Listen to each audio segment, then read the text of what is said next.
Hello and welcome to episode 144 of the Nerds at Large Gaming Podcast. I'm one of your hosts, Darby Hellman. I'm Jeff Mayo. And I'm special guest Jacob Hamill. And other special guest. Special guest. Will Outlaw.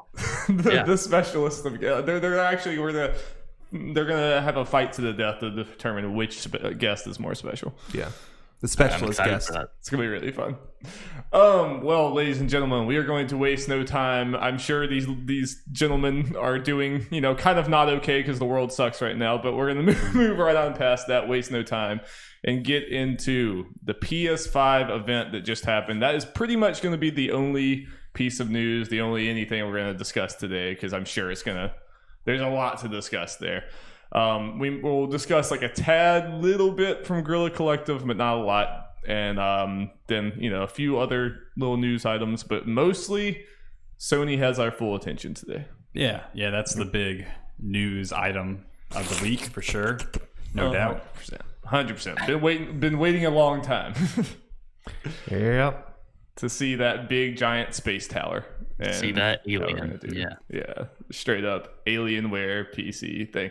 I mean, do y'all want to start there? Do you want to start with the giant tower, the Alienware PC tower, and just talk about what we think about what the actual console looks like, because we have seen it now. Yeah. General thoughts. What are we thinking about the design? For how much that matters, but what are we thinking about it? Right. Yeah. So I guess if people don't know, Sony had their big PlayStation 5 stream that I guess is kind of taking place of their show that would normally happen at E3, but because of this coronavirus pandemic, that was canned. And at the very end of this stream, they revealed what the console looks like for the first time ever. And people are kind of, I wouldn't say like ripping it apart, but they are kind of poking fun at it. It definitely looks like a router, in my opinion. What do you guys think? If you watched Darby and my reaction to it, we kind of didn't really like it at first, or just because we were kind of talking a lot like, that thing can't go on its side naturally. And they didn't show it ever going on its side. Well, they did for like literally a millisecond. Like it's hard to even pause it to see, which is probably a mistake. They should have done that more. And yeah, some of our discussion is a little like outdated now because we looking at it, I was saying like, look at this. There's like, it's curved on both sides. There's no way this thing can go on its side, which I was going to be especially mad about because like everyone's entertainment centers is built for horizontal consoles. It's just that would have been a very big mistake. It can go on its side, but I still do think apparently like you have to have a stand for it to go horizontal, which I still think is a tad obnoxious. Yeah. I was talking with Jacob yesterday about it. In general, I think it looks cool. It's a little Alienware-y. It's overwrought. It's a little much, but overall, I think it looks cool. It just looks like very gamer, but it looks cool. I do think it's kind of style over practicality, which after you've had the console for like 2 months, you're not gonna give a shit what it looks like, and you're gonna be a lot more annoyed that. Like, how do I pick this damn thing up? How do I, where is the stand? Oh, damn it, I left the stand at Jeff's house. Damn, that kind of thing. Yeah, I mean, I did. Oh, sorry, go ahead. I like the focus on, airflow, I guess, because you saw that with the Series X too, where it has that huge vent up top. And like, I feel like that's the main problem with my PS4 anyway right now is that it runs like a jet all the time, which of course is a launch PS4, so it's old, but yeah, I'm glad they're paying attention to vents and stuff like that. But I think a lot of it actually comes down to the color. I think if it was black, it wouldn't look quite as gaudy, I guess. But I think the size is also going to be an issue because from all the renders I've seen, it is a huge console. Yeah. Mm-hmm. Yeah, I think it's straight up going to be too big for some people's entertainment centers, Yeah, I'm with you, Will, on the fact that if it has to look that way, so it runs quietly, I'm like design it however you want because my PlayStation 4 also sounds like a jet engine taking off whenever I'm running like any really modern AAA game. And so if this runs a lot smoother, a lot more quietly, then I'm all for it. One detail that I'm not sure how I feel is the lights on it, just because I feel like that's probably just going to be an obnoxious detail, like the current DualShock 4 controller, where you just want to turn those lights off, but you can't. And if you're playing in the dark, those lights are going to be illuminating the room in a way that might not be beneficial. Yeah, I agree, and yeah, if the DualShock gives you any indication, I doubt it's going to be something you can turn off. And I mean, the whole thing about the console is, I'm not as dramatic against it as some other people, but it feels like it's designed to sell the box and be visually striking. But again, you are just really not going to care about that very quickly. And like you said, I like playing games in like pitch black darkness, and I could totally see, I mean, that looks like that's producing a lot more light than any console has done before. The PS4 has that like thin little strip that's kind of non-intrusive. Oop. We lost Will. Hopefully we'll get him back. I still have Will. Pretty soon. It's on my end, I guess. And another thing with the whole, I guess, slightly curved or asymmetrical design to this console, I know with the PlayStation 4 and how it's kind of built in that slanted kind of box design, whenever I pick it up and I have to plug in an HDMI port into the back, it is incredibly hard to find that HDMI port because you can't see over the back of it. You have to kind of lift it up. And so I'm hoping this does not have the same problem where if I need to plug something into the back of the console, I have to pick it up at a weird angle and kind of hold it over my head almost to see what I'm plugging in and where. So that's also a concern of mine. Yeah, 100%. And this does not look like something that would be easy to pick up and move. Yeah. And I mean, maybe I'm a unique to travel with. Well, maybe I'm in a unique situation, maybe, but like I'm actually packing up and moving my PS4 quite often because I'll take it to my sister's house to play games or take it to my parents' house, take it different places. So my PS4 is put into a case and in a car with me pretty often. And I'm looking at this, it's like, I don't know, I'm going to have to get some other gigantic monstrosity case just to fit this. I mean, not only because of the size, but like the wings and everything. It's just going to be, if this was a PC tower, I'd be like, okay, that's a pretty cool, futuristic looking PC tower. It's just going to sit in one place and that's fine. But a console is supposed to be, in my eyes, something that's a little more portable than a PC tower. I can just pick it up and go. Yeah. I feel like in a vacuum, when I look at that console, I'm like, oh, that's pretty cool. Like I think it looks really sweet just by itself in that little white space or whatever. But yeah, whenever I think about it sitting on my like mahogany, entertainment system and beside my TV and stuff, I'm like, oh man, that's going to look really out of place. Oh yeah. So that's the only problem I have. It's just going to look weird in my apartment. Yeah, I've seen a lot of people say this is the thing that they're like gonna feel slightly self-conscious about displaying when people are like, oh, you're one of those gamers that gets the like bright obnoxious things or whatever, which I don't think it's quite as bad as like some other gamer tech. I think it looks sleek, but it's definitely, they were going for they wanted it to be like visually striking, right? They didn't want it to you to just be like, oh yep, there's a console. They wanted people to talk about it, which I think console design is maybe not the best place to go for talking about, I don't know. It's just not that important ultimately, but Well, hopefully those kind of that white kind of outer layer can come off and you can put custom over it, so you can get a mahogany cover and put it over and it'll blend right in with your entertainment system. Yeah, wood shape. I just want to have a version of those that just has Shrek's face. Just a PNG of Shrek, just like Knack's face. Yeah. Yes. Well, Knack on one side, Shrek on the other. Yeah. The power. It is funny thinking about how people were making fun of the Series X for looking like a fridge, but like, no doubt the Series X would look better in my apartment than the PS5. The Series X actually looks like the way more kind of like modest, like, laid back console, whereas this one's the more like in your face one. Well, I feel like, I don't know where the PS5 was made or whatever, but it definitely does seem to be just a difference in like American style versus maybe Japanese. But I don't know if it was actually made here or not.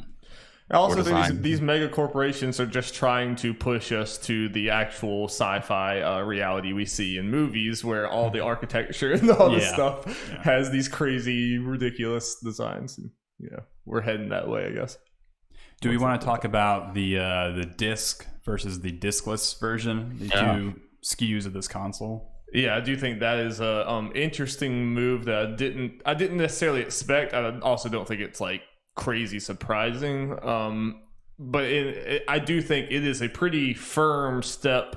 Obviously, we are going towards a mostly digital future. This is a big step, and this is something that I'm sure they kind of had to tell the GameStops and Best Buys of the world, like, okay, whatever, we're moving on. Because this is obviously something that like those retail stores would not want you to do. Yeah, is to have a bunch of people buy consoles that they can't get discs for. But I think having this at launch is a pretty big indication of that Sony and probably Microsoft are aware that we're going this way. Where does everybody stand on what version, if you're going to even get a PlayStation, like what version do you think you would opt for, the disc or the discless? Disc all the way. Just because the main reason you'd probably want to get the digital version is potentially, to save money on the actual console. And I have to imagine having the disc version would save me more money in the long run, just because of sharing gains between, all of us. Like it'd be, the difference between them would be maybe 100 at most, and that's just like the absolute most. It'll probably be like 50 or something, 50 to 100. So that's like, we share two games as far as price wise goes, then you already save more money right there. Go ahead, Will. Yeah, I was just gonna say, my mind initially at first went to all digital when I saw that. But the more I started thinking about it, it's not even so much with games anymore. I'm almost not exclusively digital. I have a few physical games that I play every now and then, but for the most part, I am all digital. But the more I started thinking about it, I realized that it wouldn't just be about losing physical games, but also DVDs and stuff like that. Even if I don't really consume that all too much, we do have like a pretty decent collection of DVDs and Blu-rays that I don't know if I would want to like have to go buy a separate system for that. So I think it will depend on price. I think 100 is probably going to be the difference, although I've heard like Greg Miller and some others say that they could see 200, which I think is crazy. That would be pretty crazy. Yeah, I think that's a little much. Yeah, it was interesting because he was saying like once they do have that all digital version, they're able to cut out all the retail, so they would be able to make up that money like super quickly with all people buying on their storefront. But yeah, 200 does seem like a lot. So I don't know, for $100 difference, I might just go for the disc, even though I do think it's significantly more ugly. Yeah, I'm kind of for me at least, it's like the big question is, how does PlayStation 4 backwards compatibility work with this? Because I have quite a collection of physical PlayStation 4 games. Right. And, if I can pop in those old discs into this new PlayStation 5 and play those games, then I'll get the disc version, no doubt. If that's not the case, then that digital version is pretty attractive. I got the Switch not too long ago, and I made it a point to not really buy physical Switch games unless it's like a collector's edition of something that I want. I honestly kind of forget that the Switch has cartridges a lot of times. I really do. It also makes me question. This is an interesting step. We saw it before with the Xbox One Slim as a digital version. The sad edition. Yeah. It does make me wonder though, obviously I think like an all digital consoles and I guess video game industry is a likely future, a very likely future.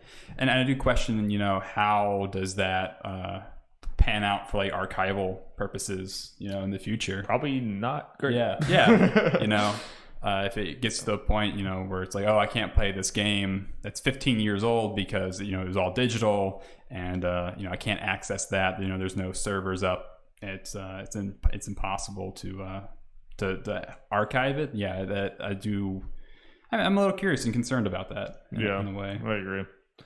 My biggest thing for why, like, unless the price is astronomically different, I'm definitely going for disc drive, is I just think about in the PS4 generation how much money I saved by like playing your Control copy, your Resident Evil 2 copy, and then you played my God of War copy, I played Jeff's Spider-Man copy, you played, like that kind of thing.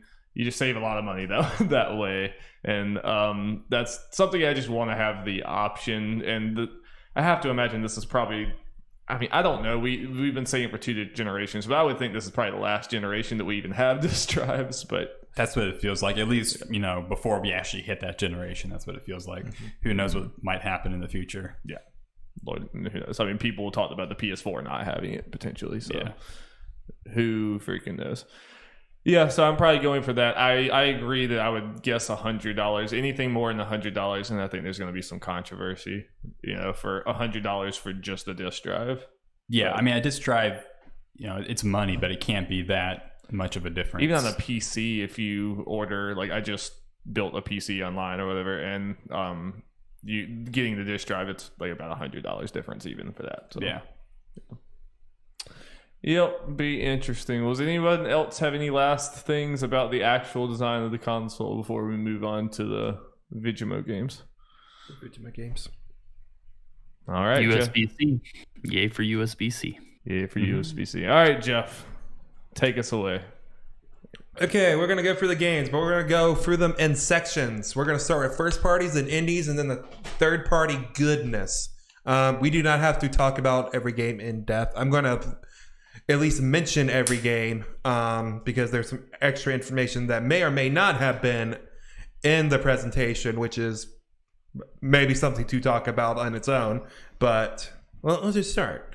Start at first party, the big closer of this whole thing, Horizon Forbidden West, announced. Yeah. So who among us have played Horizon? I have, and I'm almost certain Will has. Yeah, I got that platinum. Nice. He really played it. Neither he's of y'all a true played, gamer. Neither of y'all played Horizon, though, right? No, I own it. I got it for like $10, but I have not played it. Yeah, wow, I'm surprised neither of you have. It's a great game. Well, this definitely puts it more up my list to get to. Yeah, it is a pretty. I think it's a really good. It surprised me in a lot of ways. Like going into, it's very similar in style to a lot of other Sony games and a lot of other just modern games in general, being the open world third person action game. And I went into it expecting it to be a good version of one of those, but to kind of just be, it's a game. But I was actually when I came out of Horizon, I was actually pretty surprised by it's just a really good sci-fi story. I think it takes some twists and turns in there that I didn't really think that this game would be capable of. Even when I started out, I think the start of the game is it's okay or whatever. But there's a few times in there where I played it with my sister and brother-in-law. We were all like, oh, huh, So that's why I'm really interested. This trailer in particular was kind of just one of those just set piece trailers. It really didn't tell you a whole lot about the setting or gameplay things. It was more just reviewing the setting and just kind of reaffirming that this world is very beautiful and has a very cool, distinct style that I like. So this trailer was cool for me, but it was nothing punch you in the face. Oh God, Yeah. What do you think, Will? Yeah, I mean, I guess it was. I kind of assumed it was going to be here, so I guess that's something that maybe took away from it a little bit. But I think it looks really pretty, like you said. I think the environmental stuff was incredible. As for Horizon itself as a game, I think it's for sure the best Ubisoft game you can play, if that makes sense. It's definitely a collectathon, and has a lot of the same, I guess, gameplay ticks of the Ubisoft games, but I generally like those games a lot, and I think it's the most polished version of that type of game. So I think that's why I really liked Horizon. So I mean, it looked cool, the trailer. Obviously, different enemies, different dinosaurs to defeat. I'm excited to see what changes they make to the gameplay, because I think this is one of the games that it might be hard to differentiate itself from its predecessor, at least in terms of gameplay. So Yeah, 100%. I think it's Horizon definitely has a chance of stagnating in a way that, like, I think many games like this have. Like, there's a lot of people, myself included, that like there's some series that have just completely fallen off of because they've just got, like, I mean, Far Cry is the one for me. I know Assassin's Creed is a lot for other people, where like they just got kind of too stale at some point. And Horizon 100% could get that way. And one of the biggest draws for Horizon for me was the story, but like a lot of that was when it was like self-contained to the first one, and a lot of the cool questions were answered in the first one. So like now it could be one of those like, okay, now you have to come up with new questions. Are they going to be as satisfying? You know? It's interesting. I mean, do y'all have did this trailer, or just the fact that there's a new Horizon, does it like influence y'all? Are y'all like excited to play the first one before this one or anything? Or Horizon as a game, even though I got it for super cheap, it's always kind of given me pause because some of the critical discussion around that game and its appropriation of indigenous American culture, the way that it uses Native American iconography, as well as terms such as, don't they call their warriors braves in Horizon? Doesn't the term savages and primitive come up? But yeah, and the fact that this game is entitled The Forbidden West also is kind of invoking this colonialist narrative of the Western United States is this dangerous and forbidden land of roaming savages, and it's just kind of playing into this depiction. And Guerrilla is a European studio, and that's not touching a European studio touching on indigenous American culture is something that gives me pause. I have a lot of hesitation around that, and if Guerrilla isn't ready to take on indigenous American writers and creative consultants, then I don't think they should be talking or depicting those themes in their games. Those are my personal feelings of it. I mean, that's just me though. I mean, people can play this game and be excited for it. It's no skin off my bones, but it's just how I feel about it, and that's why I'm not too excited for this Horizon game. Fair enough. Oh. I like when dinosaurs go boom. Oh no, I am excited to check out the first game to go into. I mean, obviously, I've been wanting to give it a try. It just came out at the wrong time, and just especially when I was doing all this stuff, going back to play games, like it's not an easy next thing. door You want neighbors to Breath of the Wild at launch too. Yes. So I was all in on the Switch at the time. So decided to give it a try. Yeah, like Jacob, I got the So the complete, the complete edition for cheap. Like, I think it's like $15 for me. So decided to give that a try at some point. I guess the most surprising thing about this was not launch. We didn't get anything, which is kind of a trend with a lot of these games, especially the Sony games, where we really didn't get much information about when they're supposed to come out. I think we all expected this to be launch, or at least shortly around then. That doesn't seem to be the case, so I guess I have time to play Horizon at least. Yeah, that was definitely the biggest surprise to me too. I mean, I think that's part of the reason Horizon, this trailer's not getting as much pop is, I mean, again, it didn't show gameplay, and I think we all kind of were walking into this expecting like a big Horizon blowout and to be playing it in a few months. I mean, that's definitely what I expected. Did not expect the Spider-Man game to be the one that we're playing at launch. Yeah.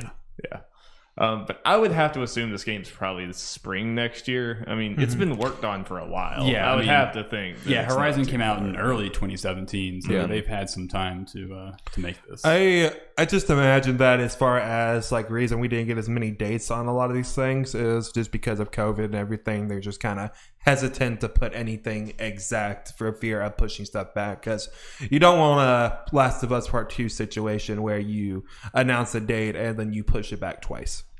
There's also just a lot of weird messaging for games that did have dates, but they didn't say it in the conference. But we'll get to that later. But first, let's go to the game that Darby just mentioned a minute ago. Spider-Man Miles Morales. Announced as, I guess, technically a launch title. It's coming out on holiday 2020. It is a standalone game, people. I know Sony has made that very confusing. Yeah. But it is a standalone game. It seems to be like Uncharted Lost Legacy as far as its scope and all that compared to the main series. and all that. So yeah, we're getting a Spider-Man launch game. Didn't expect that. Yeah, what y'all think about that? That certainly a surprise.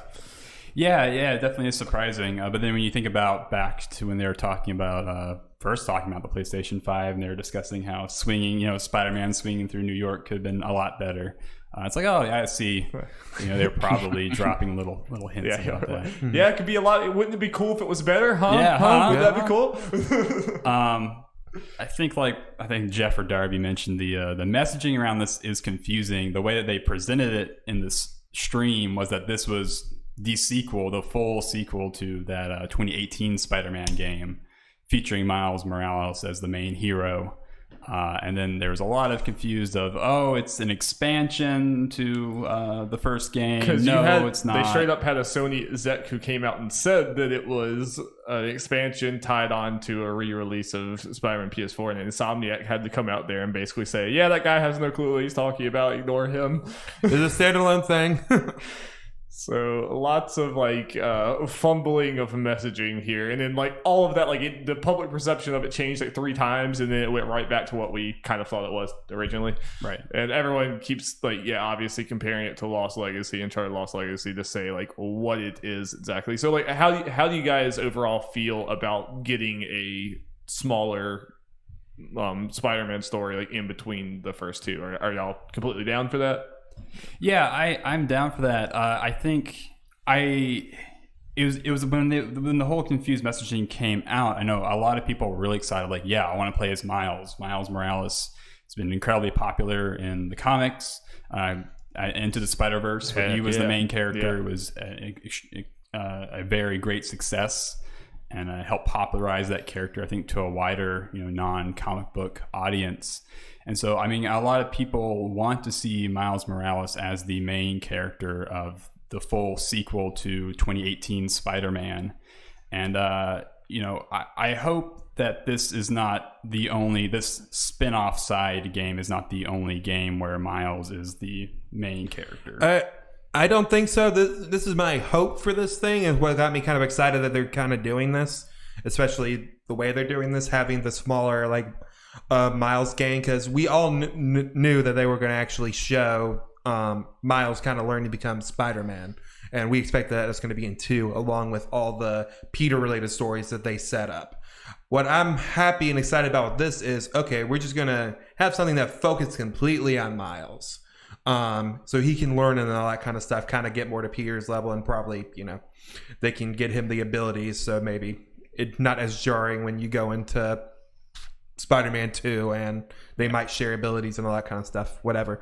But makes me excited about that is when we get to the actual 2, they don't have to worry in that game about training up Miles. I think it needed to be done, but we're getting it in here, and they can just go into that game focusing more on Peter's story and having already trained Miles. I want Miles in 2. And I still do think you're going to play as Miles in 2 as well. That would be my prediction.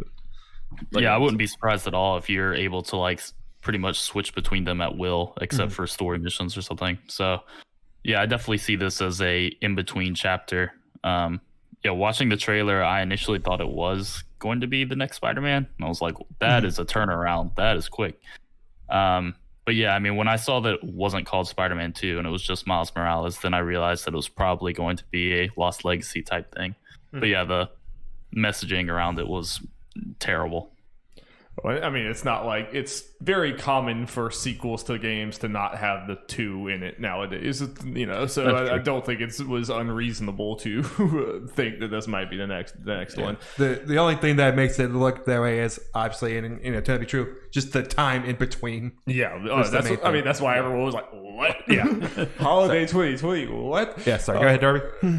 I also I really want a lot more Miles Morales content too, but I do think that obviously Peter's story is unfinished, and I do think we still need games focusing on Peter. Yes. So I'm really glad we have this is way more than I would have thought. I would have assumed that Miles got a DLC, and that would have been we get a DLC focusing on Miles and that's it. The fact that we're getting a whole probably 8 to 10 hour, 6 hour at the least or whatever game focusing on him, I think is more than we could have expected. And then who knows, like they're probably going to keep this series going for a while. There might be a chance for a more full-on Miles game at some point. I thought one of my like just in my head theories was that Peter was going to die at some point and then Miles Morales took over or something like that. Like, I guess potential spoilers for one. Yeah, just skip ahead a few seconds, guys. Yeah. Or what's probably gonna be the framing of why Miles could potentially be on his own in this game, because we didn't see Peter. He could still very well be a big part of this game, but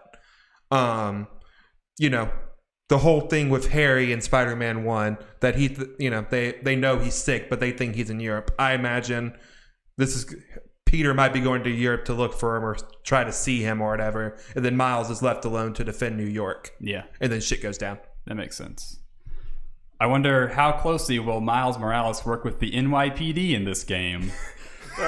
People have thought about a cop. Obviously, this has been worked on for a long time, but the timing of this is kind of interesting. I hope the folks at Insomniac are closely scrutinizing the script on this game and thinking about what happens in the game. It almost feels a little too late. I just hope that what Spider-Man did in that first game does not show up in this, because that's with what's going on now. It's like, woof, that doesn't look good. Yeah, that's a whole different thing. But I wonder, like, just from an internal thing, the whole cop thing's a whole different discussion. But the fact that their first big reveal of this game was had a black protagonist during this time. It's like they're probably like, well, we're happy to have that, but then there's the whole cop thing. Everything is it's thorny. You're like happy to have that, but not happy. But like, Spider-Man, guys. It's like let's just not Spider Cop in 2020 is not as funny as it was in 2018. Yeah, it's gonna be very interesting. Very interesting.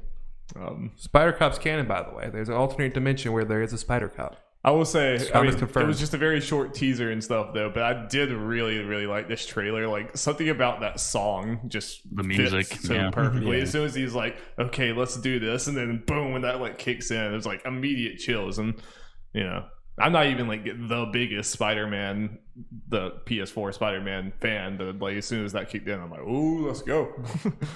What I like, the fact that this is going to be a launch title is, I was thinking I was going to get a PS5 with just maybe playing, cross-gen games, but I'm glad, at least for me personally, it's going to be an exclusive game. Like, okay, I'm there day one. Let's go, baby. Yeah. What I'm just legitimately excited about. And we all talked about Horizon being the launch game, but like we talked about that because we didn't think a Spider-Man launch game was on the table. Like we didn't think that was a possibility. Obviously, from a Sony marketing standpoint, Spider-Man's gonna sell more PS5s at launch than Horizon. Horizon's a big deal, but it's fucking Spider-Man. I mean, that's gonna, totally. That's a good get for Sony to have on the launch. Yeah, absolutely. Well, we've been talking about an Insomniac game. Let's talk about another one. Hell yeah. Ratchet and Clank Rift Apart. Let's go, baby. To me and Darby, when we were watching this, and it sounds like to a lot of people, like when I was watching reactions and impressions, this was the game as far as showing off like the difference between last gen and this upcoming gen, as far as what the PS5 can do, just with all the going through the rifts and teleporting all these different worlds / dimensions, and just like the seamless loading in between and all is just insane. It's just a visual upgrade between 2016 Ratchet and this one. It is, and one thing I've been kind of beating the drum since this happened is like I kind of love that Ratchet and Clank was the thing that kind of was the tech showpiece of this, because it shows, I think so often when we talk about ray tracing, all these like crazy things that we can get in the next gen, we talk about the military shooters and stuff that's going to make it look so realistic and gritty and everything.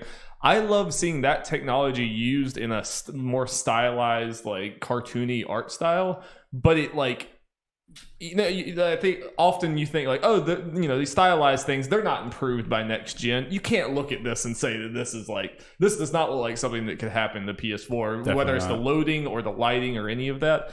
And I love that this still looks like Ratchet and Clank. It just looks like super enhanced Ratchet and Clank. And I actually kind of love that it was this that showed it off rather than Spider-Man or, you know, any of the other ones. Like, that kind of excites me. And also, I love Ratchet and Clank. I mean, this was by far my favorite trailer in the entire thing, and this is my most anticipated game personally, but I am a sucker for those PS2 mascot platformer games. But what did y'all think about this trailer? Yeah, it looks super good. I've never played a Ratchet and Clank game, but who knows if I'll play this, but this looks really, really good. And like Darby said, I think this, out of any game in this Sony stream, probably best showcased what PlayStation 5 can offer for games. And yeah, looks really cool. And multiverses are in. Yeah, yeah, they are. Go baby. Kind of striking on I guess current trends are what's hot, popular. So yeah, good for them. Everything has a multiverse. I'm gonna be shocked if Jack and Daxter don't make a cameo. God, as soon as I saw this, I'm like, oh, you like do it. Please just do it. Please, like, surprise us. Don't put anything in the trailers, but we go in there and then like suddenly bust into Paris and there's Sly Cooper there. I would like lose my fucking mind. Will, what did you think? Did you ever play the Ratchet and Clank games? So I played the 2016 one, and I actually enjoyed that one a lot. I was surprised by it. I think it was free on PS Plus or something. Mm-hmm. But yeah, one of the main things I actually picked up on in this event or conference or whatever was the fact that I think we've kind of gotten past the idea of making realism more real. And I really did just notice how the smaller, you know, indie or just different artistic styles really shined in a different way than I was used to, because I think you were able to see the power of the hardware in those games much better than you could in, you know, Miles Morales or Horizon or anything like that. So I'm definitely with you on that, where I think now we're going to be able to see different art styles really shine in a different way. Yeah, I mean, I'm just personally always more interested in like super vibrant saturated colors and a cool poppy art style rather than gritty realism most of the time. Yeah, the reflections, we're watching the kind of the playback, and the reflections on the floor look so good. And just something that's huge about this is also just showing the increase in power and all that is earlier in this gameplay when he was running through, I guess, the subway station or train station or whatever, all those people just running around and doing all that. That was not a thing in the 2016 game. A lot of it was kind of barren besides, like, you know, Ratchet and the enemies. And even right here, just the amount that's on the screen and the amount of, like, particles and water flying everywhere and just everything. The particle effects were really impressive. Yeah, it's really, really impressive. Yeah, and the 2016 one is one of those, like, I legitimately, and I like tried to look online to see what exactly people don't like, but like people for some reason hate that game. I absolutely adore it. I really don't understand. There's like a gigantic hate boner for that game, and I don't really get it. I mean, I think I had fun with it. Some of the people were complaining about story stuff, which I guess I've never played Ratchet and Clank for the story, to be honest with you. I mean, it has like cute, funny dialogue, but you know, so I guess maybe it was because it was like trying to tie into the movie or something. I guess it was a reboot. I think people were just like, you know, stopping the canon, and people were I think people were upset about the. Okay. I think people were upset about not like following canon or something, because it just torched everything. Which again, Ratchet and Clank is just not the one that I care about that with. And people thinking this is going to be returning to the canon. Also, we got to talk about that Lady Lombax for a minute. Yes, let's go, baby. She's going to be playable for sure. And but thinking, I really like her design. I think I partly figured out why. I noticed her robotic limb, her goggles, and her scarf, and she's pretty much the Lombax version of Della Duck from DuckTales. And that makes me happy. Well, there we go. We figured out why she's cool, everybody. Everyone was wondering why she's Everyone wants the new DuckTales, and it's great. Yeah, I think that's really cool. And it's cool that they like introduce the mystery. Everyone's like, is it his daughter from the future, or is it him from a different universe or something? You know, like all options are still on the table, which is kind of cool. Yeah, really cool. Definitely the game I'm most excited about in this whole list, but it's just those games are my jam. Now bring back, save Sly from Egypt, you cowards. You know what else looks cool? Demon Souls. Oh, Demon Souls does look cool. We got Jacob. Yeah. We needed Jacob as soon as we did the reactions. I was like, oh, like me and Jeff didn't even know what it was until we started seeing giant monsters, and we're like, okay, well now we know. Like, we need Jacob. Yeah, I mean, the second that teaser started to play, I'm like, this is Dark Souls music, and I was like, yeah, this is the long rumored, the long awaited Demon Souls remake. It seemed like for a lot of people when I was watching reactions, the shot where the bird thing is flying with the dead guy is when people are like, okay, this is Demon Souls. Or maybe that's shot right beforehand with the... Yeah, that's straight from the intro. I think that shot's from the original. Mm-hmm. Has anybody else played Demon Souls besides me? No. I like that Shuhei Yoshida introduced this game because very famously when FromSoft was showing him what Demon Souls would be, he very famously thought it was stupid and laughed it out of the room. That's hilarious. And then, of course, its spiritual successor, Dark Souls, went on to be one of, if not the most influential game of the last decade. So a little Shuhei poking fun at himself, I guess. A wink and nod, yeah. So that's cool. This looks really, really good. I'm curious to see more about it. Demon Souls is weird because it being the first FromSoft Souls game, there's a lot of things to it that are kind of experimental and weird and frankly kind of busted that never really returned in any of the Dark Souls games, and I hope that is still in this because that's what makes this game special and different from Dark Souls. Yeah, I was gonna ask, go ahead, Will. do you think they'll intentionally change up some of the gameplay to fit more into a Dark Souls style? If they do, I don't think people will be super happy about that. It's kind of like a weird line because people do have fond memories of Demon Souls, but who is this? What is this remake for? Is it for people who played that original, who are fans of that? Is it to get new people? Is it both? And I think if you change things around too much, you try to streamline like the incomprehensible crafting system, or if you try and change how vague and weird the mechanical world tendency was, you're going to alienate a lot of people who are fans of Demon Souls. Yeah, that's because obviously this is Blue Point, the same people who did the Shadow of the Colossus remake, it's a remake. And I think that this is a much harder and kind of touchier project to do because Shadow of the Colossus, I think, is one of those that, obviously lots of love for that game and everything, but when it comes to, controls and things like that, I think you can change that and people aren't going to be up in arms screaming and angry over you changing the controls to Shadow of the Colossus and stuff. Demon Souls, I think, is very different. Demon Souls is something that if the controls don't feel right, and by right I mean what they think of with Demon Souls, warts and all, then you're probably going to have some people think, well, this whole thing is out. There's going to be some people that if it doesn't control the right way, I don't care how cool it looks, it's not Demon Souls, so bye. And this is effectively pretty much the first Souls game that's not made by FromSoft, pretty much. Yeah. Because I imagine they're going to pretty much have to make this from whole cloth new. So it's basically a FromSoft game not made by FromSoft, and I think that's a lot harder to do than just about any other series you could be doing this for, if that makes sense. They have a very unique style that people love. Even the jankiness and the weirdness, they love that. So I think this has a chance to go wrong. Yeah, I think so too. Like I said, Demon Souls is a weird game, and if you change it to where it's no longer weird, then you've made a bland remake, and that's not going to appeal to fans of this series. And already I see people comparing screenshots, and there is a design, a lighting change to the world that a lot of people aren't really happy with.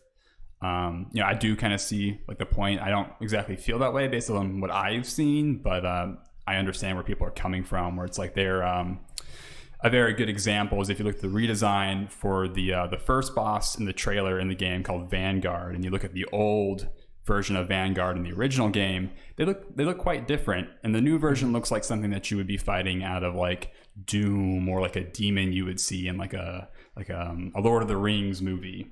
And so, you know, you had to ask yourself, like, how much of the character, of the style of Demon Souls are they changing? Because Demon Souls is very much Western RPG filtered through the lens of a Japanese developers. And so here with this Blue Point remake, we're having a Japanese take on Western RPG redone through a Western studio. And so what's going to happen with removed, that? Potentially. Yeah. And I mean, the whole FromSoft aesthetic kind of seems like something that if you don't hit the quirks and weird things that they brought to the table, it could very quickly become generic fantasy. Yeah. Like, it's only a few steps removed from being like, okay, this kind of looks like, you know, everything else. Even if it looks like really good, it just doesn't look unique, you know? Yeah, you don't want people to come away and be like, this looks like Diablo. Right. Right.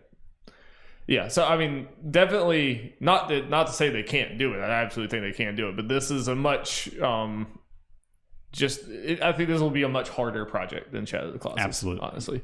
I mean, Shadow of the Colossus obviously Shadow of the Colossus has a lot of things that are very unique and special about it too, but they're just not as like I said, Demon Souls is like controls. I mean, I imagine some people are going to get this game and within 10 minutes they're going to know whether they like it or not because of just the way that it feels. And FromSoft has have perfected that, you know. Yeah, and unfortunately for Blue Point, at the end of the day, you're not going to please everybody. So I mean, Godspeed to them. I'm excited. I do want to get my hands on this remake. I'm so interested to see how this sells because, like, obviously you're going to get a lot of the hardcore FromSoft people or whatever, but are you going to get past that? Because like Demon Souls is like highly revered, but I doubt it sold that much, right? I mean, it was kind of more of a niche thing. Like, Dark Souls is what really took off. So will this even sell like Sekiro levels? Yeah, that's what I want to know too. I'm like, how many people out there actually played Demon Souls and are fond for it compared to like the larger Dark Souls audience? I don't know. Yeah, not many. I would think Demon Souls is trapped on PS3, isn't it? Yes. And it was kind of more after that when FromSoft, generally speaking, took off. So I would assume that the majority of Souls fans today have not played those. Yeah. Which, you know, could be an awesome opportunity, but it also could mean that this is also a niche thing that just some people buy, but not, you know. It'll be interesting. Well, speaking of niche things, Gran Turismo 7. We're talking. I'm not pulling up the Gran Turismo. Does anyone care about Gran Turismo 7? Those are some good-looking cars. Yeah. You have to have your car game for your console reveal. It's just the way the world works. Yep.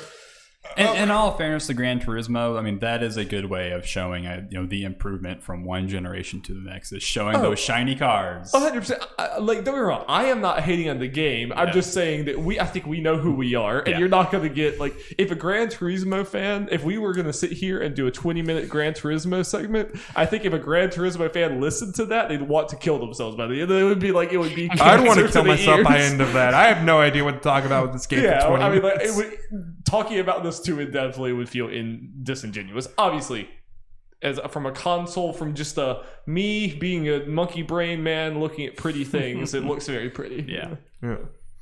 Well, what we can talk about for 20 minutes is Sackboy: A Big Adventure. 20 minutes. Yep. 20 minutes. You said the number, Darby. It has to be done. So yeah, Little Big Planet is dead. All hail Sackboy. All hail. The king is dead. Long live the king. Yep. I thought this was a Garfield game when it first came out. You were hoping it was a Garfield. Garfield Racer 2. Well, Jeff, I think you're like the only one with like really big experience with any of these, and this mostly really just Tearaway, so it's kind of a different developer entirely, but it's kind of the same thing. What do you think about this? You're also just a Nintendo fan, so just talk about the Nintendo game that we're looking at. This game looks pretty much to be Super Mario 3D World in a lot of ways, which is a compliment. Yes, I mean, this looks like a Nintendo game that snuck into a Sony press conference, which is absolutely a compliment. Well, I said during the conference, I am glad they just went ahead. There's no reason to have Little Big Planet the way it was anymore, just because Dreams is a thing, and you could do whatever you can in Little Big Planet in Dreams. So what's the point of that game anymore? But I'm glad, like, Sackboy is a strong mascot. He was a very popular mascot. I think he's just one of those characters that kind of transcended a little Big Planet a little bit. So I'm glad they just went ahead. Okay, let's use this popular character we have. Let's build up, I guess, our library of games by making a 3D platformer with this popular, beloved character. And I think the results so far look pretty good. We just need to see exactly how the full game is and how it plays and all that. I'm hoping. I don't have too much experience of playing the Little Big Planet games in general, but people brought it up, and I do remember the little bit I played. It is very floaty and doesn't feel great to control. But this is not a Little Big Planet game, so I'm not exactly going to like hold it to the. I mean, I'm not as worried about that just because it's not a Little Big Planet game. They're going in with obviously a completely different mindset as far as making it. Though I kind of forgot about it until I looked afterwards. Sumo Digital did make Little Big Planet 3. Yeah, so they have history. They have history with this character. Yeah, my biggest thing looking at this that made me happy is like the last few weeks, me and Jeff have been kind of open, basically ever since the Ghost of Tsushima deep dive, we've been kind of talking about how Sony, while they make really good games, the last few years are starting to become like a one-trick thing. They're starting to become like they just don't have a very diverse lineup, especially when you compare it to all the weird things they were doing in the PS3 generation. There's way too many of their games are just becoming like super realistic 3D open world game, and that's kind of every game. Or cinematic, not open world. Or very cinematic game, that kind of thing. Third person action, pretty much. I was happy to see just in this conference in general, and Sackboy and Ratchet and Clank are obviously the biggest examples where like I feel like this conference was kind of addressing that concern, where it's like it was addressing the staleness and the lack of diverse games by saying, here's this 3D, mascot shooter game. Here is a basically straight up Nintendo platformer. It was cool. It's cool to see that from Sony. It's kind of nice, comforting to like. Maybe there's still some juice left in that tank, Yep. And it just looks like a cute, fun game. It's nice to have a platformer as a launch title. Yep. Though this isn't the platformer as a launch title, we can just skip to that one. What's next on my list? Astro's Playroom from Sony Japan. A very interesting fact about this game that was not clear in the conference, well, the fact it is available at launch, and it is preloaded into all PS5s. Wow. Yeah. Wait, really? Is that true? Yes, that is true. So why wouldn't you It is say weird. so? Yeah, it's so weird that they wouldn't say, hey, this comes with your PS5. This is, if you go back and watch Darby and Jeff's reaction, we were very excited when this first started, and then we quickly got a little sad because this is not a VR title like Astrobot, and that makes me very sad. And then, we find out later it's just a preloaded thing. It's like, oh, it's not even a full game. I think it's going to be a lot of fun. The whole thing in this, and it's partly, the reason it's called Astro's Playroom, it is, the continuation of the Playroom series that started on the PS4, where you have all these 3D platforming levels that are supposed to teach you. I do want to point out it's really cool that one fun thing there is that he's going into the PS2 background. Oh, See, yeah. look at the Yeah, background. that's cool. The PS2 background, yeah. Yeah, I know. In like another frame, he's like holding like a PlayStation 1 controller. So seems like a big old love letter to like all the PlayStation which is cool. consoles. But the fact that the pack-in thing, like Jeff said, immediately made me think. Because remember, these little guys were a pack-in thing for like the PS4 too, and most of that stuff is pretty not great, or just like half of ideas. Like it's nowhere near a full experience. And I definitely worry that this is just going to be a gimmicky, like, let's show you what the DualSense can do. No, that's Let's show you exactly the what it is. haptic And they said feedback. said they're going to be 4 worlds, and each one focused on a different function of the DualSense. That sucks, especially because me and Jeff know what this team is capable of with Astrobot Rescue Mission. We know that this team is good enough to be given like a full-on game. I would rather it be a VR game. Because that was me and Jeff's biggest thing when we were watching the conference. Is like, even if this thing is great, it's going to be a great 3D platformer, which, I've experienced a bunch of times before. Astrobot Rescue Mission was something I had never really experienced before because of the VR aspect. But I also think, as me and Jeff said, this is a soft confirmation that there is no PSVR 2. That you can kiss it goodbye. Yeah, well, we said during the conference, I think there's still a chance that it just dead, but the fact this is a pack-in thing The makes fact that this team is working on this rather Yeah. than a new... I mean, maybe not rather than, but yeah. So, yeah. Guess we'll play that and we will give our impressions when that comes out for sure. Another Sony PlayStation Studios game that's not from a first-party studio, Returnal from Housemarque. That's a terrible awesome. name. Oh, it's a fucking Bad horrible name, name. but looks awesome. Yeah, it looks I cool. think it's It does. much earlier in the conference, Derby. Okay. Y'all talk about it a lot. Oh, I was like, oh yeah, this looks pretty cool, and then the name came up, and I chortled. It's definitely it's a revengeance type of title. Yeah. Yeah, but that's Metal Gear, so it's okay. Yeah, he gets away with this. Yeah. But Will, what did you?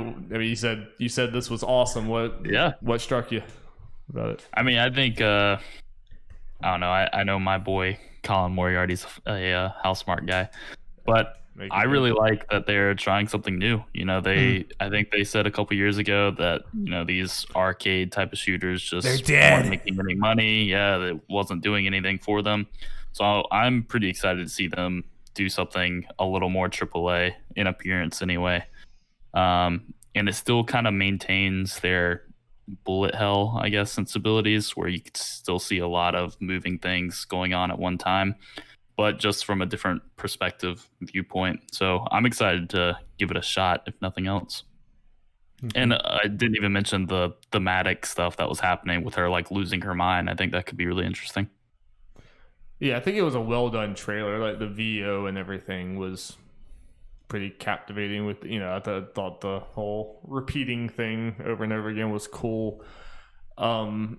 It's also weird when you watch enough of these games come out and everything. Like I can straight up tell this is like Until Dawn engine because like she looks like an Until Dawn character. It looks like straight up an Until Dawn face. I do think like this setting and stuff, while cool, is just becoming like I feel like at least like this year with like the last 4 events I've watched, every single one of them, like it feels like a third of the games are sci-fi horror like this. Like I feel like this should be a unique vibe, but it's kind of not. I just think of like Scorn. There was a bunch of other ones like at the Xbox conference and stuff that I don't know. I looked at some of these environments and just felt like I had seen them before. But That's true. It gives off some Prey vibes too. I really need to play that game. Speaking of Prey. Yeah. But it does seem cool. It's interesting. It'll be interesting to see Housemarque with such a departure, but like you said, it does still kind of retain some of the like it was a zoomed out camera and you're kind of strafing and shooting. I mean, you can see elements of Arcadey action in it. Even though it's obviously way more serious in tone and all that stuff. So And the final Sony PlayStation Studio game, Destruction All-Stars, baby. I feel like this should Game be of the DLC show, right? for Rocket League. yeah. That's all I I was want. expecting at the end for them to say free to play. Yeah. This just Yeah. screams launch game that everyone forgets about very quickly after launch. If it was someone like God, who is it that makes Rocket League? What's her name? Psyonix? Psyonix. Yeah, if it was someone like that had like a track record, I think it would be pretty interesting to think about. But yeah, I mean, like just as it was, I don't care about it. Mm-hmm. Yeah, it really had a feel of Fortnite cross Rocket League. Yeah.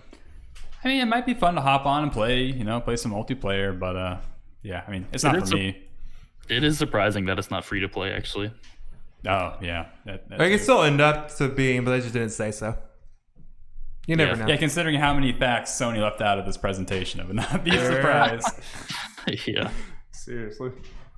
Okay, well, if we're done with talking about first parties, I think we can all agree pretty good showing Yeah. from that. 9 good, games. A lot more Variety. new games than I ever would have thought first Yeah, party. who would have thought?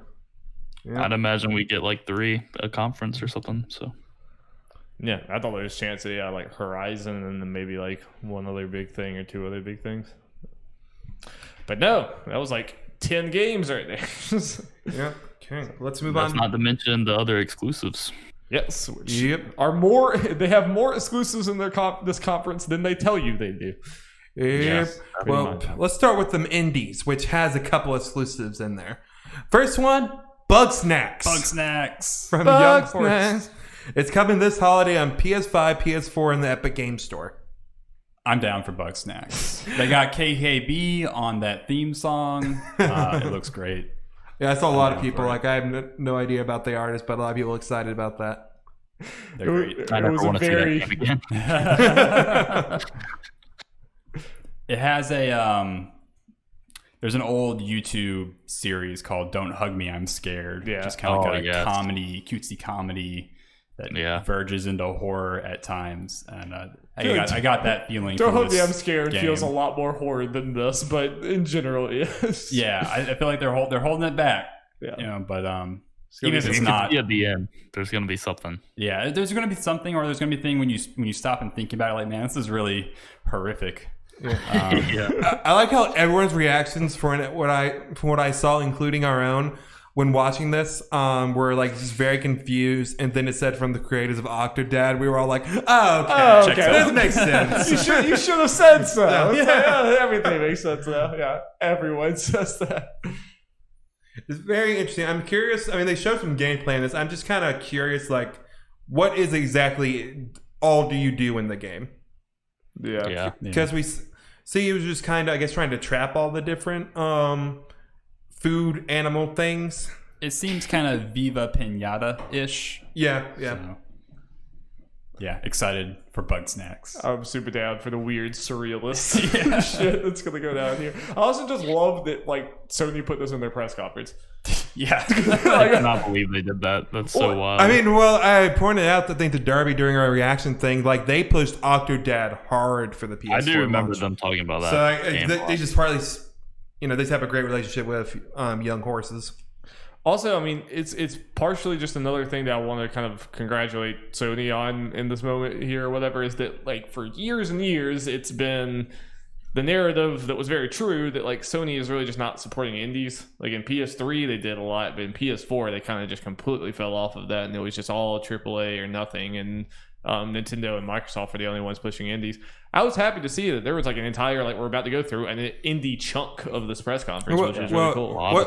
And something like Bug Snacks that's like, that's not selling PS5 hardware, but they don't give a shit. There's like, yeah, here, you go. Well, what's very nice is, and I noticed it when I put this all together and just kind of thinking about it before I did it, there's a pretty even divide between first parties, indies, and just third party AAA partners or whatever in this. It's like, it's about 26 games, and it's a pretty much even split, or as much as you can, between those three categories, which is very cool to see. And the next indie game is Goodbye Volcano High from Co-op, coming 2021 to PS5, PS4, and Steam. This is the type of shit that I can be a sucker for. If it's the like high school teen Life is Strange type shit or whatever. Even BoJack Horseman, when we talk about the anthropomorphic animal, I'd be like, this is something I'm watching this, and it was like, this is definitely something I could see myself like falling into, and maybe it's something that you're kind of guilty pleasure about, like you wouldn't go around being like like if my parents walked in on me playing this or something, they'd probably be like, hard to explain, but I could absolutely see myself falling for this game. Also, just kind of fun fact, the main character is non-binary and voiced by a non-binary voice actor. That's cool. Yep, the like writer or one of the people or whatever, when they tweeted out, they're like, I can finally talk about this. They're like, it's a very gay story and all this. I'm like, Yeah, all other right, let's things, go. yeah. Heartfelt, very gay. Let's go. Yeah, what did y'all think about this one? Yeah, it's kind of like with you. It's a game that I could definitely see myself getting into. I'm just curious of, they kind of say in descriptions outside of this trailer, I kind of want to see more of like what it looks like actually playing the game is the only thing. Yeah, like how much of it looks like these cutscenes that are going on. Is it full on like dating sim that you're just like type, or visual novel type thing? Not really dating sim, visual novel type thing where you're just making choices and that's it, or is there in like walking around doing things component? Yeah. I just kept wanting it to be a BoJack game. Yeah, big BoJack energy. Yeah, this is not really my thing, but I think it rules that this was at a Sony conference or stream, whatever.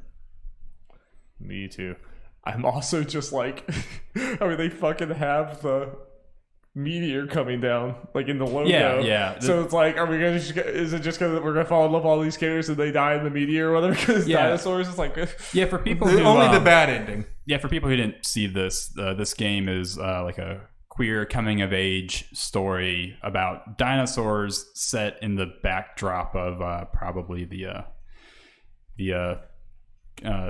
extinction event towards the ending the age of the dinosaur. So really, which I think that's such a rad, like, weird concept where you're gonna have like I bet the fact that that's happening is gonna be like a parallel to like real life coming of age stuff or something, or something happening in the real world. I could see like there being some references to the impending meteor. Almost feels like there's gonna be some reference to capitalism. The meteor is capitalism, and something's gonna happen. I'm down. I'm very down. Next game, Jet: The Far Shore from Super Brothers and Pine Scented. Holiday 2020 on PS4, PS5, and Epic Game Store. This is one of the games where I had the most trouble recalling what happens in the trailer.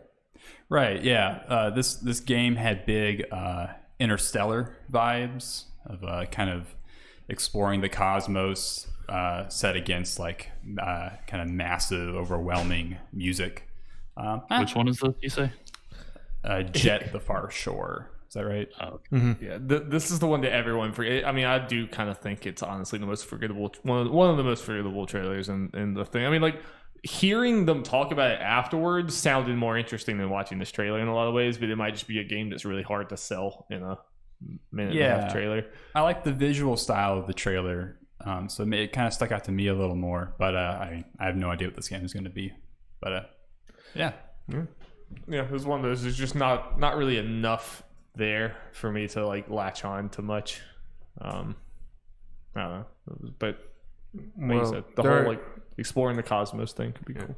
Darry, I do know a game you really latched on to, and that is Kena Bridge of Spirits from Ember Lab. Coming holiday 2020 on PS4, PS5, and Epic Game Store. Let's go, baby. Definitely one of the highlights for me.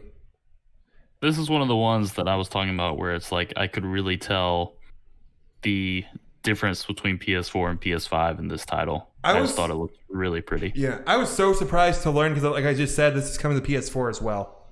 Yeah. I'm not playing it on there. I'm going to play it on my new fancy PS5 for sure.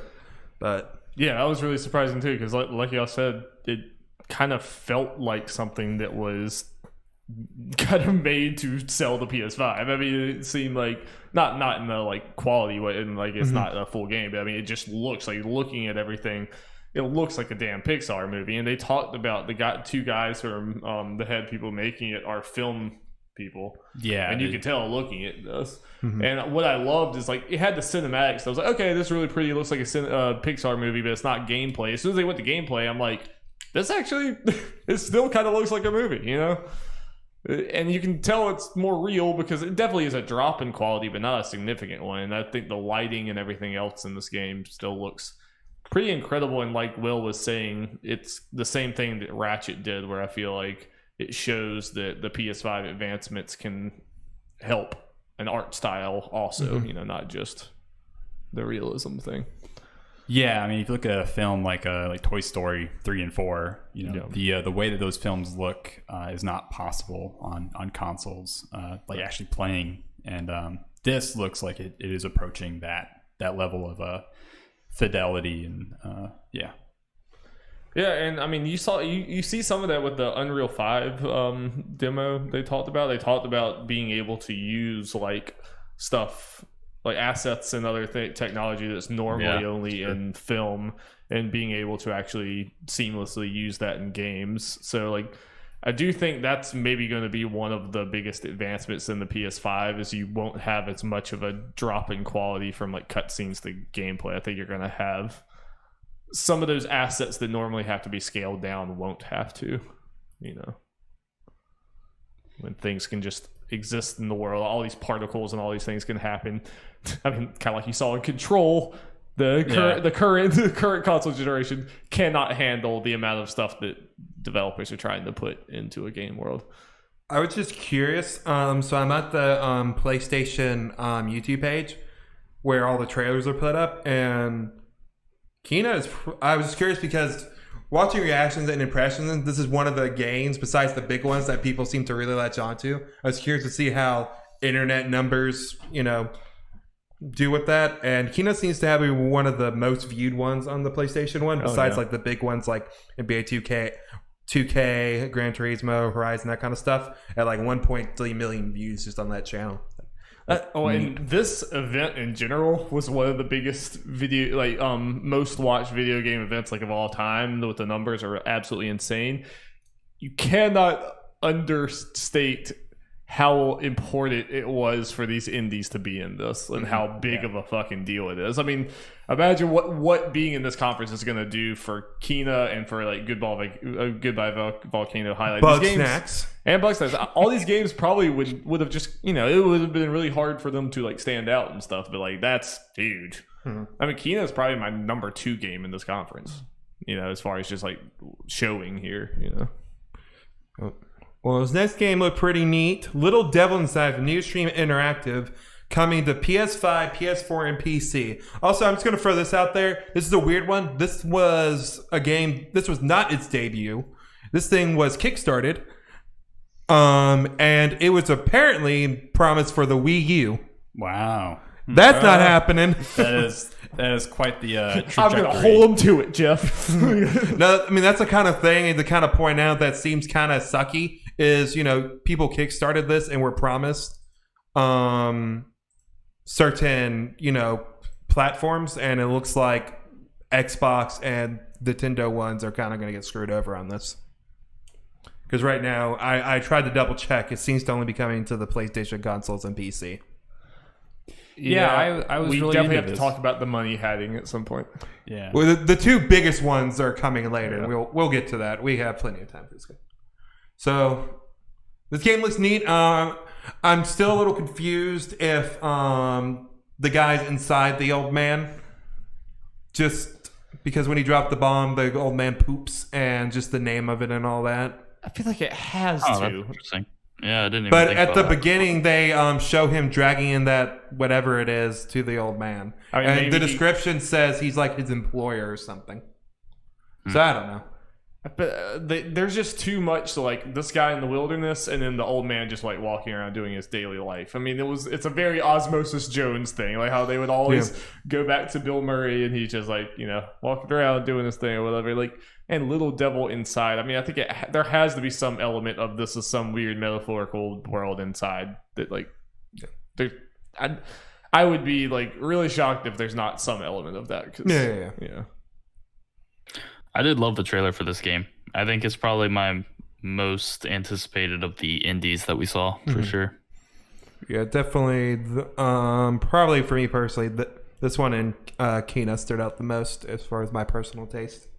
Yeah, I like this one a lot. I like the kind of almost paper mache, kind of a very British school of animation style to it. I didn't know this was a thing until this trailer.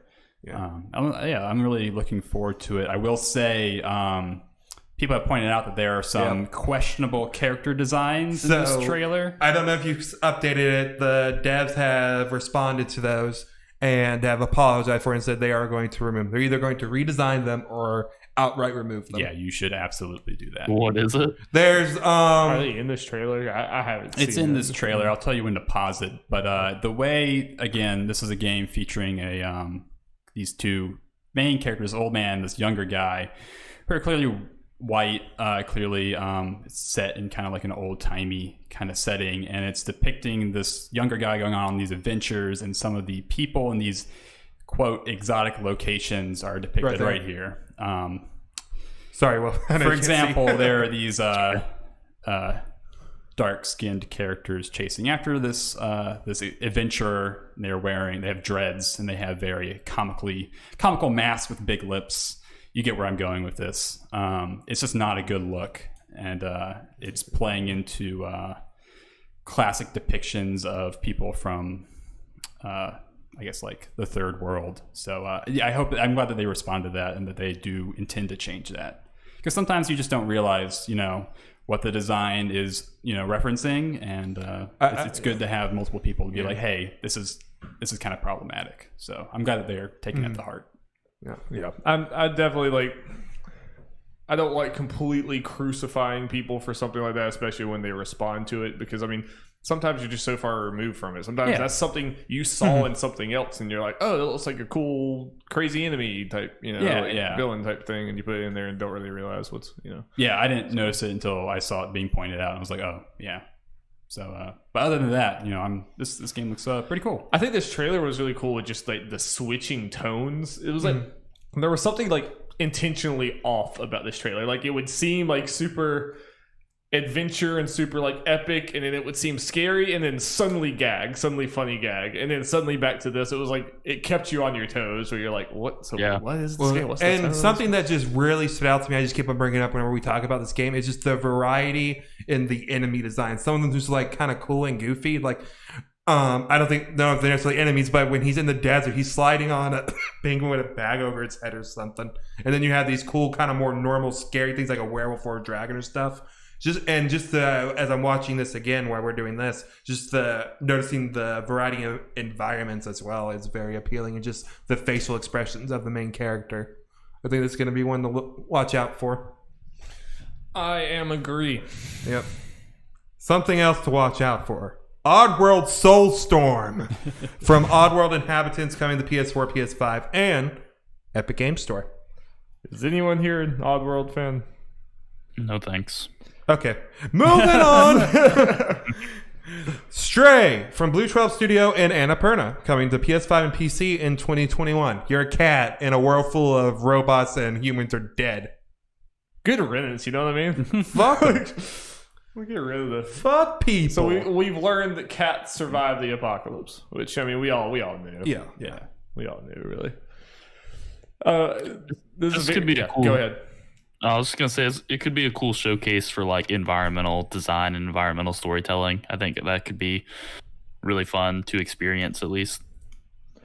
Annapurna is one of those devs that have my attention immediately. Just when I hear Annapurna, I'm like, okay. Usually, I really vibe with their games a lot, and obviously, this was one of those that's a very early thing. You don't really know what the game is, but I think visually it was really cool and striking, and just the fact that you actually are playing as a cat, who knows what that means? That could be really cool, Annapurna just has a lot of very interesting, they don't just copy other people's games. There's a very unique something to their game, whether it's mechanics or setting or something.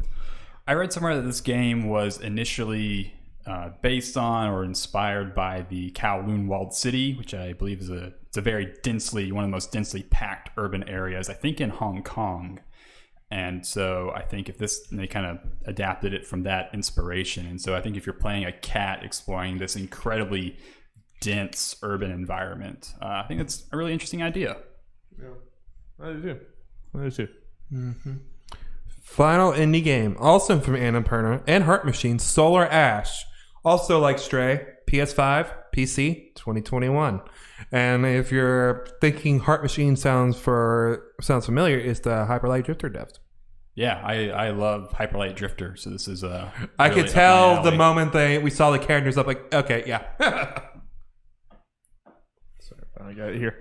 Yeah, it looks very Hyper Light Drifter, just full, more. I think that's one of those names that everyone's like, oh, it was those guys? Okay, I'm in. Just tell me when it's available. Yeah, I'm excited to see more about this game. From what it indicates, your character is kind of on almost rollerblades, and so it seems that traversal will be a big gameplay feature, kind of like how it was in Hyper Light Drifter 2. So it's exciting. Okay. Yeah, I should play Hyper Light Drifter. I can't get into it, but I haven't given it my all yet. I'm just not used to those types of games, honestly. Right. So. Well, the first game in the third-party section, well, I know it's the kind of game you're used to. Grand Theft Auto 5, baby!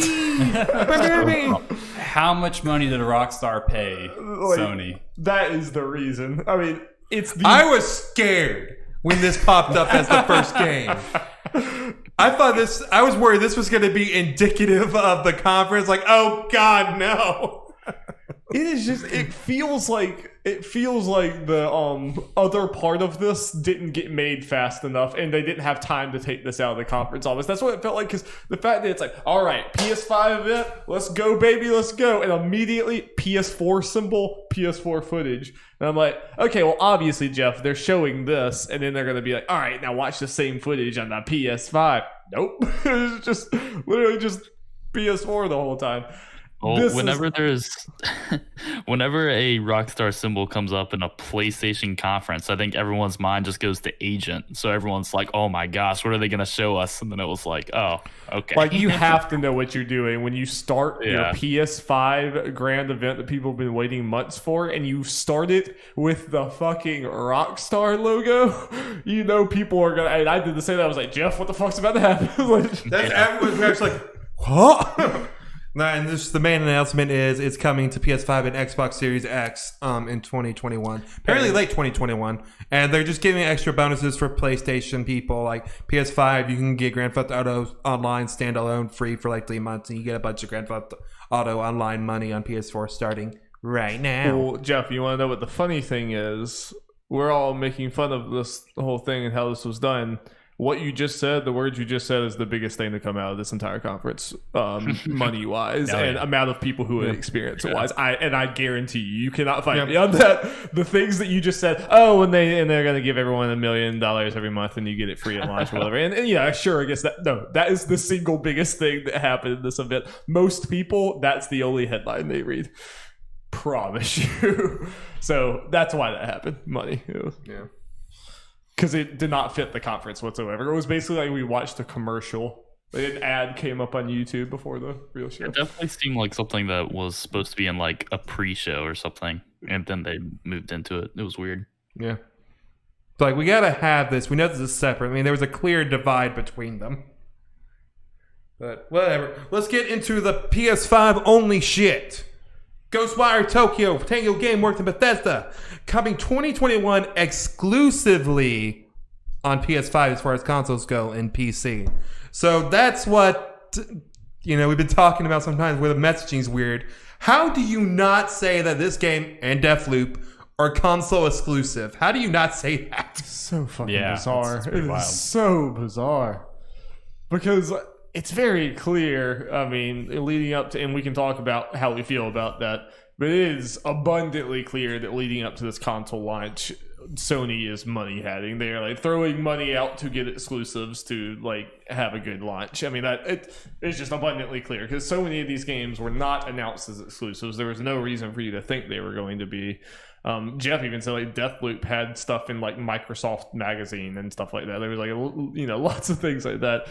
And then suddenly this, it is really bizarre, and it's really weird for them to not say so. And especially even Deathloop is apparently a launch game, but we'll talk about that later. Yep. We'll get to that stuff. Let's talk about the actual game of Ghostwire. What did you think about this? So I was a really big fan of that teaser trailer that came out a year ago. And this, I don't know how I feel about it. I mean, on one hand, I think it looks cool. I think a lot of cool designs for the creatures, for the monsters. I did not expect this to be a first-person game. Yep. And I don't know. I mean, the very famous thing that came out of that teaser last year was the creative designer being like, it's spooky. I don't know if this is spooky necessarily. So I'm a little like, oh, that's not what I really imagined it would be. But it still looks interesting. I'm still curious to see more of it. Yeah, it still looks good. It's just, I think it is just, this is one of the biggest divides between what people thought a game was and then what it ended up being. And honestly, you kind of are setting yourself up for people being disappointed when you show so little, a little like teaser thing about your game and then go away for a year. You're asking people to like, because I mean, and this is a problem I have with a lot of video game marketing in general, is that people will get like a minute teaser that really tells you absolutely nothing about the game, and they'll get so excited and like imagine all these things in their head about what the game's going to be, and then like a lot of times, you really didn't know what the game was until now, which is just kind of a video game marketing problem. But I agree this game looks cool. It's just, like you said, not really like the horror thing. It has creepy imagery, but it looks more like Mirror's Edge. Kind of crazy. It's like I want to be scared by these creepy monsters. I don't want to be just like blowing through them doing, Naruto katas, Let's go. But yeah, I think this was probably, I mean, not to say that it was like a huge disappointment, but I think it was probably the most disappointing thing in the conference, just because it was different than I think pretty much everyone thought it would be. I guess like the one main thing to keep in mind is that, of course, this is Mikami that's doing this, so it's probably going to be good or scary in some way. But yeah, I did not think it looked especially great when I was just viewing it. Yeah, I still think it has some pretty striking imagery that I think looks very unique to it. I mean, it kind of reminds me of Control in some ways, the imagery. Yeah, 100%. Especially the like weird lines and weird almost striking architecture and use of lighting. Yeah. So I mean, this game definitely has cool things going on with it, but yeah, maybe I don't know. I that combat looks like something that could get old. It looks flashy, but it looks like it's definitely something that could get old. And it's just weird when you have the Evil Within guy announce something that has like a really slow-paced, creepy trailer, and then the next time you see it, it's you're just throwing fireballs everywhere. That is kind of strange. I'm still interested, but definitely would need to be sold on it. Need to see like reviews and other things. Definitely. Yeah. Next one, Deathloop from Arcane Studios and Bethesda, Holiday 2020 on PS5 and PC. How do you not announce a game that's coming exclusively from Bethesda during your launch period? And say that stuff is happening. How do you not? It legitimately makes no sense. It's nothing but good news for like Bethesda or Sony. I have no clue why you would want to hide it. And it's not like they even hid it for very long because it was announced right afterwards. Like, oh yeah, that game you just saw is coming launch. If you're Sony, it's like you want to beef up everyone's perception of your launch as much as possible. Yeah, it really makes no sense. Like there's just some. This is a really good show. Like this whole conference was really good, but there are some things like that are just complete head scratchers. But what did y'all think about the actual game? I think this game was really, really cool. I am very interested to play it. It sounds like a lot of fun. I like the idea, the concept of it, the look of it is really sharp, really different, kind of drawing on this French New Wave style. So this was really cool. It's from the people who made Dishonored, and I only played through. I don't think I even finished the first Dishonored game, but I like that this is the way they pitched this trailer, and it gives you a very good understanding of what the game is too. Yeah. In that it's saying like it's okay. In Dishonored, there was kind of a pressure to be stealthy. It kind of shamed you for going loud, and this is like you can do both at the same time, and that's a completely valid way to play through this game. So it looks really cool. What did you guys think? Yeah, Will, what did you think? Yeah, no, I think this was probably game of show for me personally. I think I'm a little wary maybe of the idea of someone coming into my game and killing me, like as the assassin or whatever. But I think it's a cool concept. I just don't know if it's for me personally. But the gameplay and really I think just the overall presentation really sold it for me. I think it looked really cool. And of course it didn't hurt that it's probably the thing that we saw the most of in the conference, I think, in terms of just like minutes. It's up there. Probably Ratchet and Clank with really good. Oh, that's true. Ratchet and Clank, it's up there. And those like Saul Bass style animated cutscenes or little it has a fast-paced kinetic thing to it. Really cool. And we have to talk about, this thing has Persona 5 levels of style, at least with the interstitial things in between the gameplay, like the whole like 70s orange, black and white like thing or whatever, and it's almost like 007 things, or like all of this. Like I really hope all of these things that we're seeing like here, if you're watching the video, I hope this is not just trailer stuff. I hope they find ways of incorporating this kind of hand-drawn like weird art style thing with all the flashy colors. Like I'm gonna be disappointed, just like Persona 5, it's everywhere. It's like in the menus, it's all over the place. I hope that this type of stuff finds its way into the visual design of the game in some way. I'm also just kind of a sucker for like some of the meta stuff that is going on in this game, where it's like you dying is kind of part of the story, and I think that kind of shows up in Returnal as well. Yeah. But yeah, I was a big fan of that kind of idea. It's a very cool concept, especially for a video game. I mean, it's just a pretty immediately striking thing where it's like, yeah, it's like you said, you die and it's like it never stops being canon in a way. Every time you die, it's like, oh, that's part of the story. He's probably gonna wake up and be like, damn it, Really cool game. I'm really eager to hear more about it. The multiplayer is the biggest thing that who is the biggest question of how that's implemented exactly. I might turn that off if there's an option. I don't know. It's hard because that sounds like, as soon as I heard the concept last year, I was like, okay, that sounds like a dope concept for a multiplayer game. Even if I wouldn't be into it, that sounds like an awesome, thing for that. But so I think it could be really cool. But I'm kind of with you where it turns me off a little bit in concept. I guess it's just the idea that if someone is just super, is way better than you, then it's just like, how are you going to progress? Most people are in first-person shooters against me. So. Okay. Next game. Godfall. From Counterplay Games and Gearbox Holiday 2020 the most on PS5 unfitting and PC. music to ever, music to trailer combos. Pretty bad. Man, this trailer just went on and on. It was long. Yeah, you can master breathtaking weapons, Jacob. Oh. So, does anyone have anything to add to this game? Or, anything to really say? Okay. Who's publishing that? Gearbox. Oh, yeah. Weird.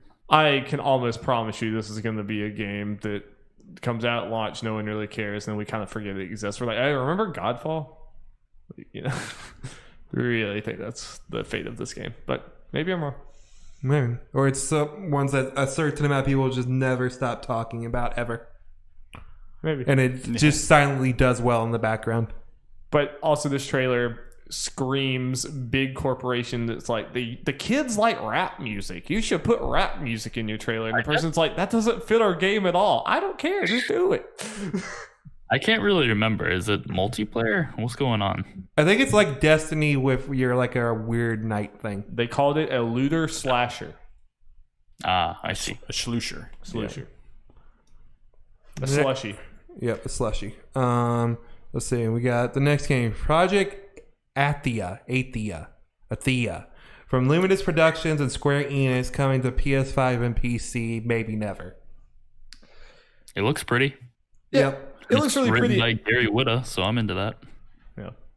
I was a little puzzled by some people talking about Project Athia is one of their favorite games of the show. I'm like, we didn't really see anything. I mean, yeah, there was some pretty visuals and everything, but we don't know anything about the game, and it's called Project Athia, and it's from Square. Yeah, I was about to say it's a project game from Square. So if you're getting excited about this, I feel bad for you. Did y'all see some speculation that it's a Final Fantasy 15 sequel? That's what I heard too. There's some stuff in the background of one of the scenes or whatever that looks like the background of wherever you are in Final Fantasy 15. So. Yeah, someone it was that big kind of horizon shot at the very end of the teaser, and someone put it next to a very similar picture from Final Fantasy 15, and the landscape kind of matched it pretty 1-to-1. I wouldn't put it past Square. Yeah. To have some this game that looks nothing like Final Fantasy 15 is actually connected to it. And somehow Dotto and Goofy are going to show up. Then it's connected to the Kingdom Hearts, and she's actually Sora. And then Lightning's actually there. Yeah. And she gets Norded. Whatever that means. Not lightning. Lightning. Yeah. Well, just not enough there. I mean, Yeah, there's not much visuals to are talk cool, about. but not enough. Yeah, it was that shot right there. Okay. no, that's a connection to Xenoblade too. But when is it crossover with Nat? No. Well, Darby, we're getting a Nat crossover in this next game, Hitman 3 from IO Interactive. Of course. Coming out What an January awesome trailer. 2021 on PS5, PS4, Xbox Series X, Xbox One, and PC. Sweet. That trailer was awesome. The freaking music in this trailer, so that like techno beat just getting like more and more intense was. Even as not a like specifically huge fan of Hitman, I was like, man, this trailer is getting me hype. Or the music even. I feel like I would really like Hitman. It's a series I really want to get into. So this was cool to see. I want to get 2 and try it out. Yeah. Mm-hmm. I do worry that Hitman's going to become a series that get stale over time, because I mean, from everything I've seen, Hitman 2 is really not that different from Hitman 1, which I think everyone is a-okay with right now, because it's like they want more Hitman. I worry that at some point it'll become all right, this is a machine that pumps out the same game over and over. Well, they did say it's the end of this trilogy, so then this might be when they're putting the brakes on it, at least for a little bit. Well, right now it's just filling in, the whole stealth genre pretty much at this point. Yeah, really. There's not a lot of those games left, and this is the last pinnacle. There's a lot of games that masquerade as stealth games that act like they're stealth games, but they really have their version of stealth is you can sneak up and do a stealth kill. That's the only thing. Uncharted 4 is not a stealth game. No, it's like even The Last of Us, like it kind of has some stealth stuff, but it's not a stealth game. Yeah. And there was people are going to talk about Ghost of Tsushima as like a stealth game. It's literally just like every other game where you can sneak up and press square. That's it. That's the only stealth thing about it. It has minor stealth elements like every game does nowadays. Well, there was a very big company that was missing from this whole thing in the credits. We'll talk about that later. It's WB. Next game, NBA 2K21, coming out on everything, I guess. Can we skip, or do you care, Will? No, I was just gonna say our hometown boy Zion Williamson was in it. Yeah. He's from Florence. He had his sweat featured in the video game. Like people had to sit there and like make on a computer and make his sweat. Yeah. That's how you know you've made it. Who's the sweat guy? When designers have to design your sweat, that's when you've made it. Okay, we have the final 2 games, both from Capcom. First one, Pragmata, coming out in 2022. More info in 2021. Looks like a Jacob-ass game to me. Yeah. Is this the Dead Space writer guy? It's made by Capcom. I think we still don't know which game he was referring to, or I haven't seen anyone talk about it. I assume it's this or Project Athia. I mean, there's not much to go off of on this. Yeah, it looks like a Kojima game. Straight up. It's made by Capcom, apparently. Sci-fi astronaut man, and there was like a robot girl, weird cat thing. Yeah, cat hologram that you could like see through. Very strange trailer. Don't know anything about it. It's interesting they showed this one and Project Athia, because it seems like pretty much all the others are like 2020, 2021 games, and then you have this one with that 2022 title or reveal at the end. I was like, oh, okay. Yeah. I mean, I think it's it's kind of fair to have like mostly new stuff, but then here's a few things to get excited about for a long time from now. Yeah. Just the most bizarre thing is that this had a release date, basically like a release window, but like Deathloop, which is coming out in 5 months, did not, which is makes sense. Yeah. Also, it's so bizarre to me that this is from Capcom, but there's like you literally can only know that if you read the legal stuff at the bottom of this trailer. I'm like, that would do nothing but help this game, is if people knew like, oh shit, it's made by Capcom. Okay, I'll pay attention. It's gonna have a budget and all this stuff. Like, why the hell would you not say that? And people pointed out, which it doesn't feel like it, but it's true, Capcom hasn't had a new IP in like 4 or 5 years. This is kind of a big deal. It's bizarre. Yep. But it's not bizarre. Okay, maybe a little bizarre. Resident Evil Village, coming out on PS5, Xbox Series X, and PC, coming out in 2021. Tentative. More info in August. Here we go, Jacob. What you think? Really cool. I'm digging it. I liked it. I'm digging it too. Yeah. Yep. Terrible name, but can we stop the Roman numerals having it? No. It was so cool in 7, and now it's like, You're pulling. You're stretching it too far. I just want to see how they do 9. Is that too much to ask? But otherwise, though, this trailer looked really cool. I'm excited for Resident Evil to go back to the folk horror setting that it really hasn't touched since Resident Evil 4. So this is really cool. I saw a lot of people mention stuff about potential connections to 4, I guess. It's like, okay, well, push Resident Evil 4 up on my backlog list as far as needing to play. So we know that this is going to be, I guess, the last game for Chris. Yeah, so the story will end. I imagine, like, they could also mean Ethan, but why would you put that if it's for fucking Ethan? Like, I like Ethan well enough, but if you're gonna do that, you got to go big. It has to be Chris. Also, so like, I'm not too into Resident Evil at all, really, but like the witches and werewolves have not been a part of it at all before this, right? No, magic. Darby and I were talking about this the other day. Straight up magic is not a thing in Resident Evil series, although there is science and kind of natural things that do border on magic. Yeah, so you expect there to be some semi-scientific explanation for whatever the weird things we're seeing in the definitely for the werewolves. There's gonna be some kind of new virus or something. Yeah, or like an ancient virus that is endemic to this this Romanian village, which it is set in Romania. Mm-hmm. Which is, I'm interested if it is true that this does have a connection to Resident Evil 4, because that game was set in Spain.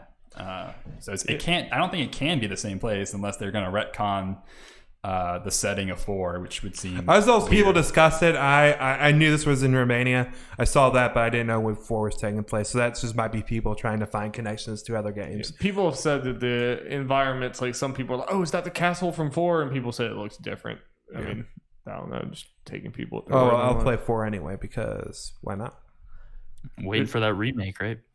Yeah. I already bought 4. Might as well play it, and then I can actually compare for once.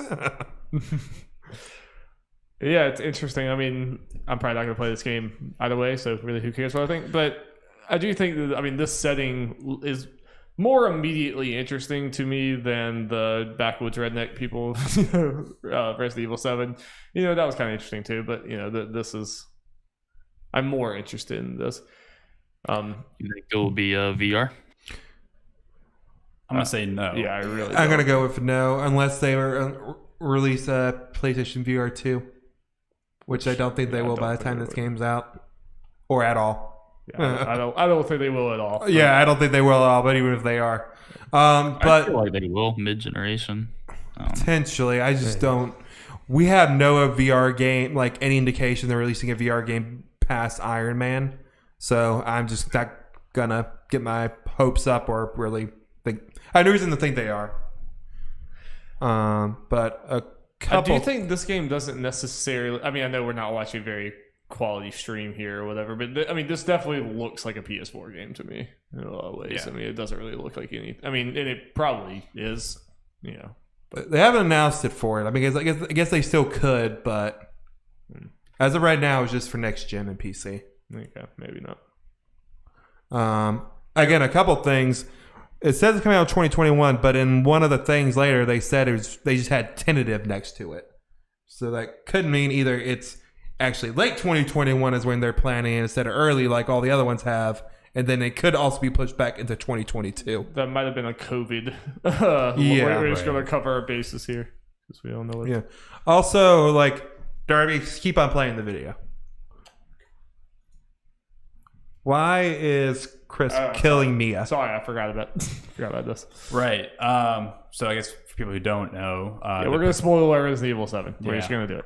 The protagonist from Resident Evil 7 shows up as the main character, along with Chris. He makes a return. Chris did show up at the very, very end of RE7, but he looked nothing like Chris has ever looked before. He looked very different, and a lot of people weren't really happy about Chris's design at the end of RE7, and then that the Chris DLC that came out for that game. This version of Chris looks way more in line with how he looked in RE5 and RE6, just older because these games always take place in the year that they come out in. And if you played RE7, you'll know that the whole plot to that is Ethan is going to go find his wife Mia, who's disappeared. He got a note and is like, oh, I gotta see what's up with that. Mia's not a completely innocent person. She has blood on her hands and did a lot of bad stuff. And considering that the organization that Chris works for, I don't see it completely out. It doesn't seem completely weird that he would just, kill her right then and there. That's my take on it. From the outside looking in, I just think that, especially in the press release they put after this, they're making, again, not knowing anything about Chris Redfield. Jeff had to tell me this was Chris Redfield, but they're just making him so much into the villain that I kind of feel like there has to be a twist. There's he's not really, at least he's not going to be the complete twirling mustache villain. There's going to be some sort of catch to because the press release was basically Chris Redfield comes and fucks up Ethan's life. I like the poster or the key art for this where it's just punish Chris. My gut feeling is that the Chris that rescues Ethan and Mia at the end of RE7 is not actually Chris Redfield. It's a clone. Yeah, I mean, bring the clones back. That would be in line with Resident Evil. So we still don't know what Hunk looks like. So he was a character from the old Resident Evil games. What's your Resident Evil experience, Will? Honestly, not much. I mean, I didn't even beat Resident Evil 2 Remake. For some reason, I guess. But you criticized me for my views on Twitter. You didn't even beat it yourself. Ooh. Got him! Throwing stones! Jerks. I did beat Resident Evil 5 back in the day. Yeah, I don't know. I've always kind of been interested in the world itself, but I haven't really played the games all that extensively. Well, it'll be interesting. Resident Evil is on an insane roll. It's you get a game a few months later, the next one's announced. A few months after that one comes out. A few months later, the next one's announced. It's just that roller coaster. It just never fucking stops. It's crazy. And it's cool. They're different, Yeah. It's cool. I think, from the outside, I think it's cool that there's kind of two different paths that Resident Evil is going on. Yeah, there are people that still are out on this game just based on being first person. My view is, as someone who's the games I played are 7, 2, and 3. I'm glad it's kind of going back to the 7, especially since Ethan's the protagonist and everything. Just kind of helps separate, especially since this will be the 4th mainline Resident Evil in about 4 or 5 years. So crazy. That is insane. So doing stuff to separate them, I am all for. That Capcom comeback, man, between Monster Hunter and this. It's insane. So yeah, that is all of them video games. We did all of the video games. There are no other video games that exist. Yep. Those are the only video games that exist. So Jeff, or do we have any more things? Or I guess let's talk briefly about what do you think this whole conference and everything means for the console awards. I mean, the race between I hate the fanboy section of I hate that part of it, and I don't want to talk about it. But I think talking about these two giant companies competing against each other, I think that part of it is interesting. And it's interesting to think of where this set Sony, because Sony was so quiet for so long, and then now suddenly this was the most viewed gaming event in a very long time. Where are you guys at as far as how Microsoft responds to this, or what this means for PS5 sales and everything? Where are we at, as far as that's concerned?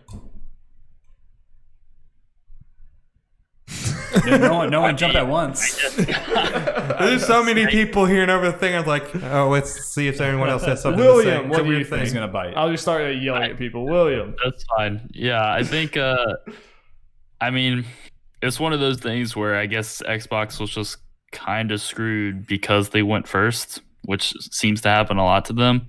So, they had their own kind of third-party type of conference where they tried to announce some stuff, but not a lot of it really landed with people, and they got criticized for not showing the AC Valhalla gameplay and all that, and of course the pandemic had them kind of in less than preferential circumstances to where they all looked like they were on Zoom calls like all of us all the time.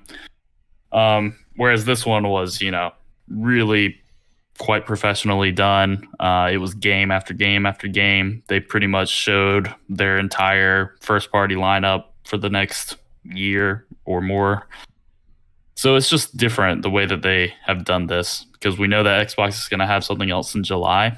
So hopefully they'll be able to show some cool things there that we aren't expecting, or really just have a bigger console blowout than they got in June or even in December with Game Awards or wherever that was. Mm-hmm. So I think Xbox can still have a chance to make a statement. But yeah, I think this conference or event was really well done, and it definitely put the pressure on them to have something special next month. Yeah, and I think obviously that first conference, Microsoft said it was third party, so that's one of those things, when you compare that to this is going to look better just on that. But at the end of the day, public perception is not really going to care how you framed it. Public perception is there was a Microsoft event that wasn't very exciting. Yeah. Now there's a Sony event that is. They're not going to be like, well, they said this and that. It's just going to be people online are just going to think, I saw two different things. I like this one a lot better. But I do think that Xbox has a potential when they do come out and have their first party event to have, Halo Infinite has to hit hard for this to feel like they are like rising to the occasion. But if they also come out with, if they have a Fable or like have other things like that to show, definitely could be exciting. I don't think it's going to reach this level because, again, I think a lot of the stuff that Microsoft has done to position themselves for the future, most of that stuff is not going to come to fruition for several years. Like all of their acquisitions either just put out a game or really none of them are poised for like console launch games. Outer Worlds just came out. Hellblade 2 is not, I don't think that turnaround is going to be as fast as a lot of people are like thinking. And just other things like that. I do think from just a lineup perspective, PlayStation is going to look better. And as we said, they're also just shelling out the money to get exclusives that we never would have thought were exclusives with Deathloop and Ghostwire Tokyo and some of those other ones. So it's not the most fair race, I would say. But also at the same time, Xbox is straight up putting their games on Game Pass and putting their games on PC. Xbox is doing that some to their self. I don't think Xbox necessarily cares as much as you normally do about console sales, because I'm going to be playing Xbox games even though I'm not going to have the box. So I don't know. It'll be interesting. But Jeff, why don't you move us along then? We're on to the next story. Okay. Well, no one, unless anyone has any more things, but I had to scream at Will to make him talk about it. So, I had nothing to really add to what you guys didn't already say. Yeah, Xbox has a lot to show, and like Darby just said, they may not be doing. This isn't a normal generation what Microsoft has been setting themselves up for. So yeah. Okay, let's talk about WB Games. Okay, guys. This article I'm about to read comes from Alex Sherman from CNBC. That place we always read articles from on this show. Mm-hmm. Very big games outlet. Yes. AT&T is discussing a sale of its Warner Brothers Interactive Entertainment gaming division, and a deal that could fetch about $4 billion. According to people familiar with the matter, Take-Two Interactive Software, Electronic Arts, and Activision Blizzard have all expressed interest in buying the gaming division. Said the people, who has not to be named because the discussions are private. No deal is assured or imminent, two of the people said. Many of the video game titles within Warner Brothers Interactive and tied to Warner-owned intellectual property, including Harry Potter, Game of Thrones, and the Lego Movie. The unit also owns the Mortal Kombat and the Scribblenauts series. The deal might involve a commercial licensing agreement where AT&T can continue to get revenue from its IP, the people said. Spokespeople at AT&T and Take-Two declined to comment. Spokespeople at EA and Activision weren't immediately available for comment. Yeah. Crazy. Yeah. That has to, if this happens in any way, even if they're spread out and bought by multiple different people, that has to be one of the biggest like acquisition stories in the video games in a long, long time. I struggle to think of one that's bigger than Warner Brother. I mean, just NetherRealm and Rocksteady alone is pretty freaking huge, but there's so many other, it's a big gaming division there. Yeah, and just before we go on, I'll just throw this out there as far as the potential it being true stuff. We had VentureBeat, who has been pumping out a bunch of stories and rumors that we see being correct, kind of said they're hearing the same thing. And then people like Daniel and Mod and stuff like that have just kind of, as far as answering people saying like, yeah, this kind of stuff happens, this happens, blah, blah, blah, not outright denying it like you would normally see for this kind of thing. So at least the talks seem to be probably true.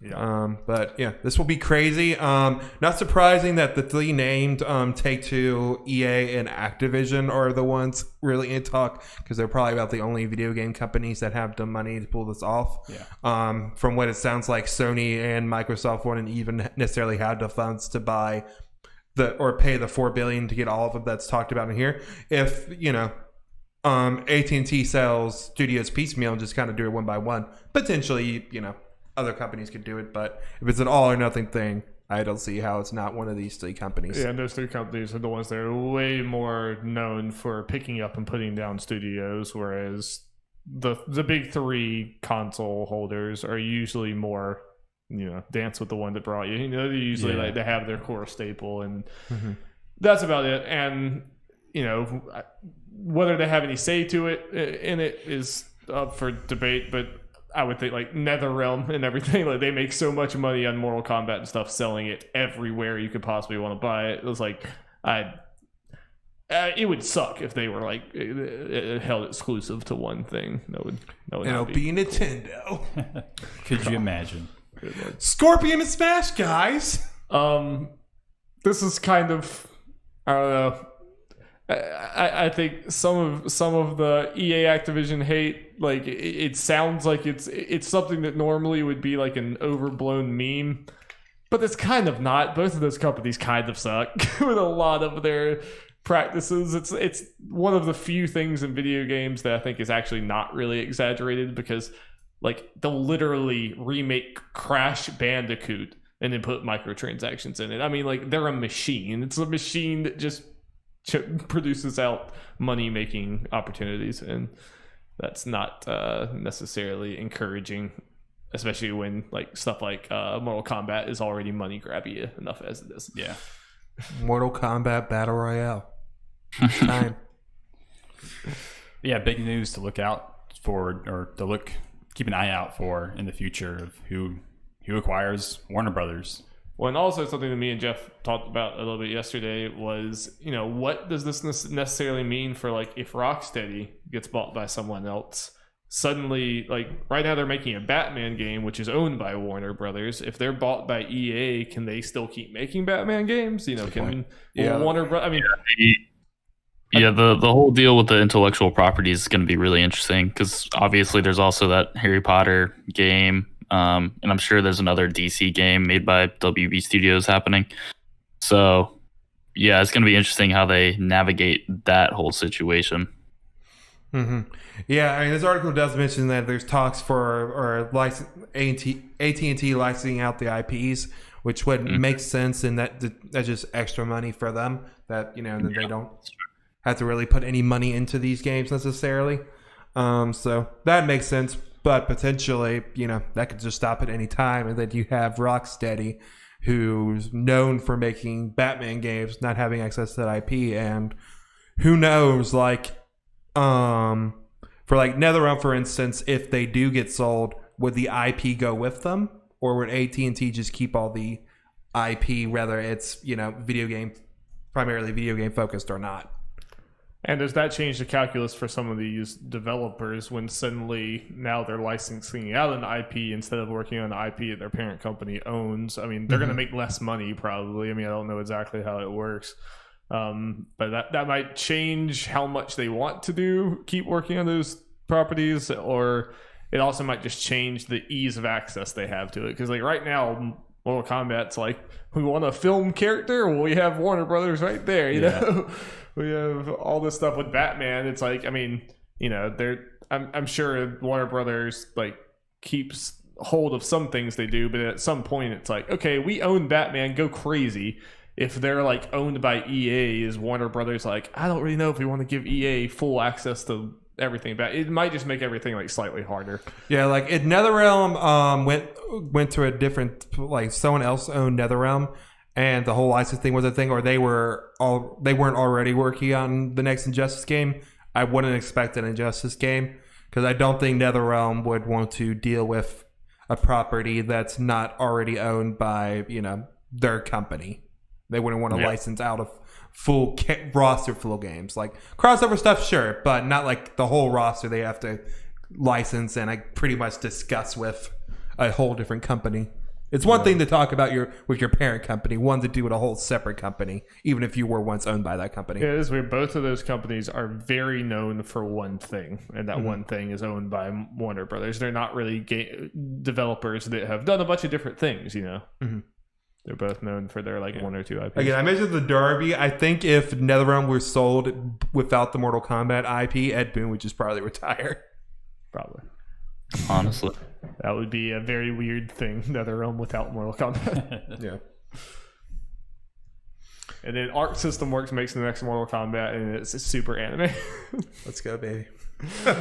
No, they piecemeal studios and IP, and Arc System Works buys the Mortal Kombat IP. Yeah, no, actually, Nintendo gets Scorpion, Xbox gets Katana. Okay, it's a Marvel movie situation. Yeah. Okay. Yep. Well, if we don't have anything else to add to that, let's move on. This is kind of the Guerrilla collective thing, even though we're not going to be talking about too much. We might just focus on one story, and that's it. Really, the only interesting thing from an entire day of Guerrilla Collective. Persona 4 Golden's on PC, baby! Woo! Yeah, finally released from its Vita prison. Yeah. Yep.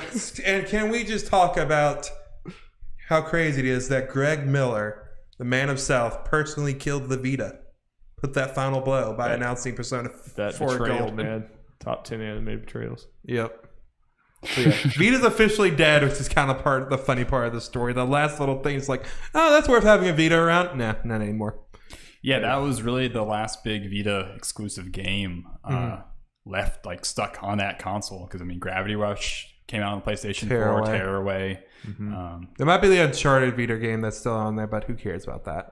If we're being honest, I mean, people say it's good, but I mean that's not the type of thing that people are going to go scream about like Persona 4. Yeah. I mean, I've been saying for multiple years, after I beat Persona 5, I'm like, well, I want to go try Persona 4. I have to at least try it. But I'm like, why do I have to? I have to dig out a PS3, and that's just to get the lesser version. Yeah. If I want to play the version everyone loves, I have to have a Vita. It's like, well, that ain't happening. Or a PlayStation TV, I guess. So, that also ain't happening. That's not happening either. No, this is awesome though. I think this is really cool that a lot of people, myself included, I already bought it and downloaded it, are going to get to play this. It's going to be interesting seeing people like me who are Persona 5 fans and I've only played Persona 5 going back to P4, because I'm sure in some ways that's going to be a hard transition. Yeah. But yeah, definitely. From what a lot of people said, if I can get through that, then there's definitely going to be some like character stuff that I probably might like more in Persona 4. So. Yeah, it's a good game. It's an old PlayStation 2 JRPG. I don't think there are some things to it that do not hold up, but I still have very fond memories of that game, and I played it at a perfect time in my life.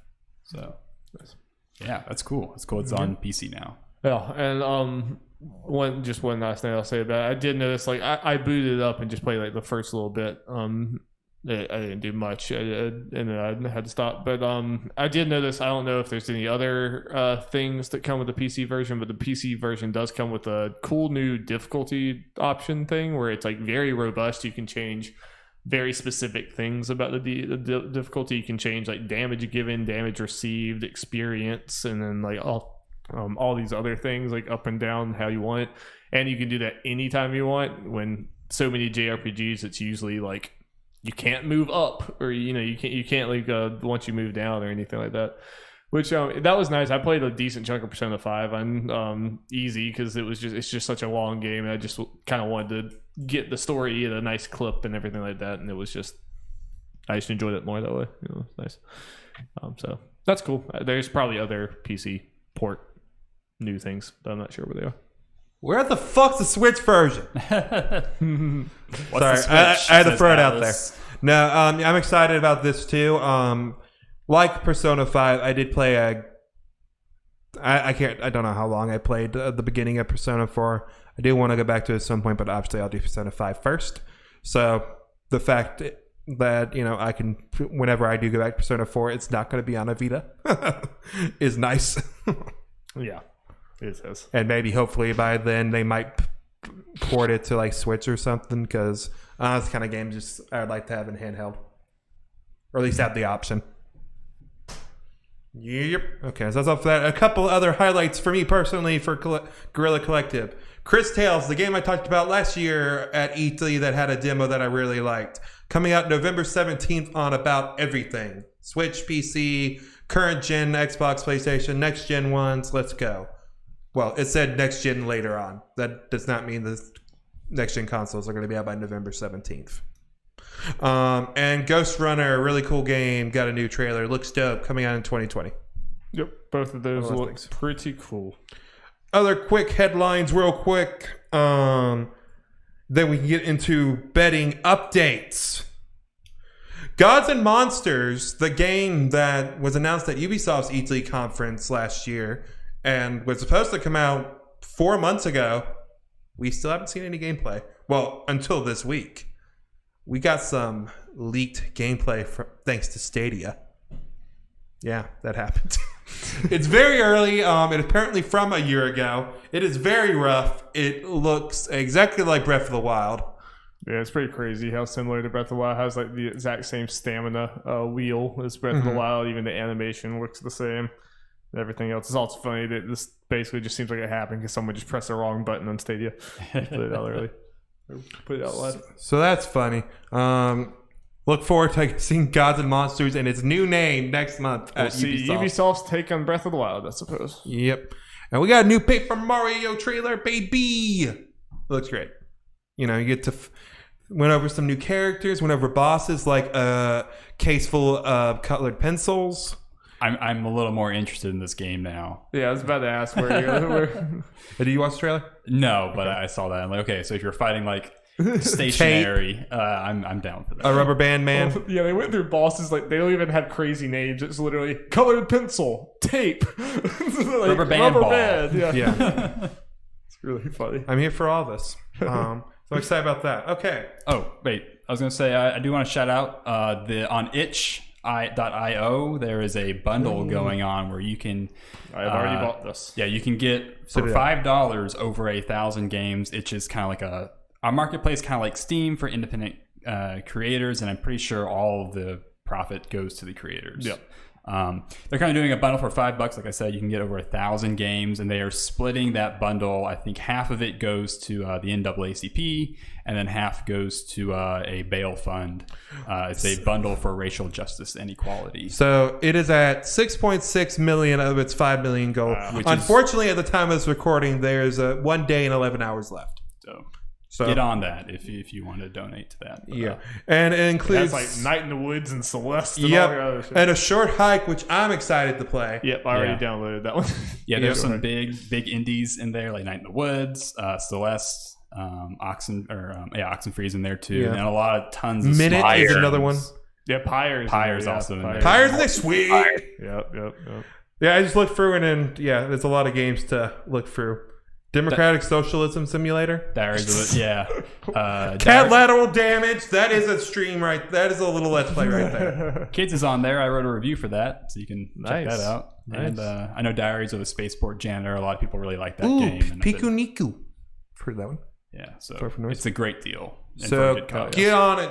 Well, get on the games. All right, Jeff. Let's do some bet updates and get out of here. Okay. So, get some updates on the bets. We'll see where people are at. And we discussed beforehand, we're having a little rule change. How we're going to decide the winner. Instead of just adding up every single bit of points and doing the winner, we got 3 different sections. So I'm just going to do the points for each individual section.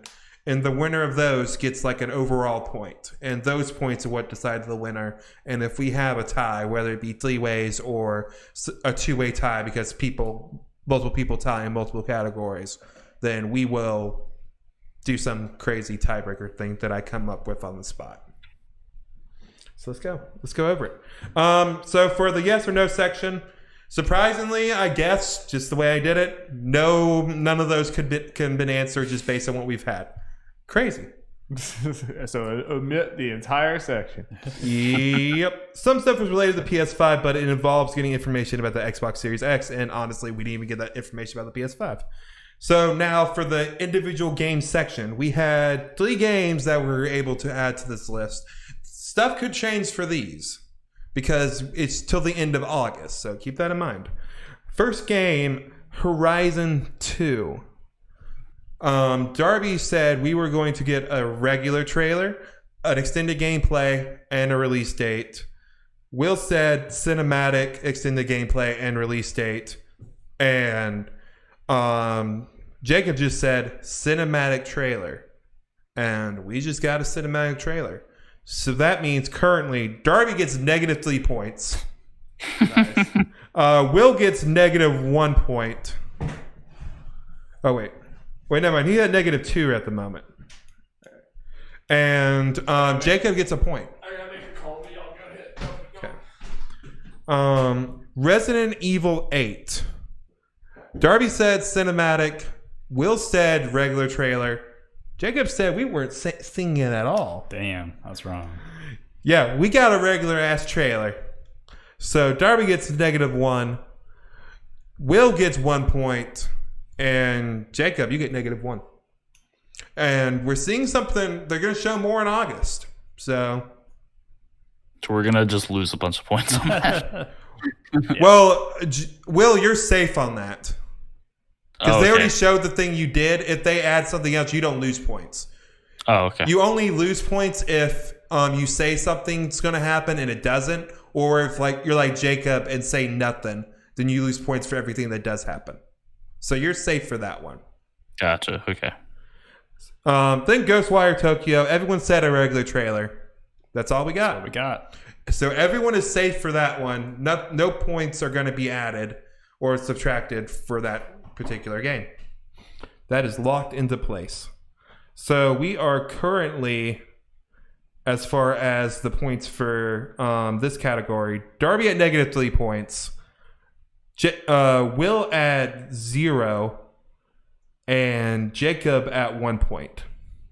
So Jacob is currently winning that category. Now the numbers one. None of these are completely set in stone, but I was just giving current updates of where we're at with the numbers.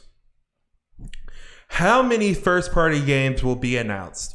This goes for Sony, Microsoft, or Nintendo. Darby said 3 games. Will said 8 games. Jacob said 13. We are at currently, after the PlayStation 5 event, 9 games. 9 first-party games. So Dang. currently, Will is technically winning because he said 8. Jacob said 13, but I think we can all agree Jacob's probably going to end up with the 2 points because Microsoft is going to probably announce more than 2 first-party games at their event. So second place gets 1 point? Yes. So pretty much, especially with this, you're good. If you're in the middle, you automatically get a point. Something to always keep in mind with these. How many double jumps will we see at Sony and Microsoft events? Darby said 9. Will said 13. Jacob said 16. During the PS5 event, I counted 11. Ooh. And this is how it's split. Ratchet had 4.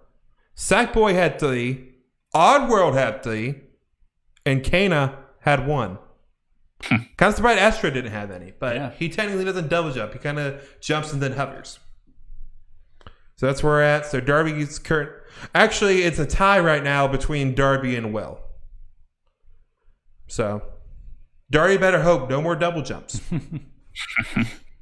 No more. How many new IPs will be announced at major events? So the only one we've had is the PS5 event since we did this. So Darby said 12. Will said 11. Jacob said 24. In the PS5 event, we had 10. 10 new IP. It's gonna work out for Jacob. Yeah. Yeah, he currently is getting no points, but It's a long summer. yeah. And lots of major events. Because we got EA this upcoming week, we got Ubisoft, we still got the Microsoft events. So yeah, that's where we're at. How many new games will be announced at Guerrilla Collective?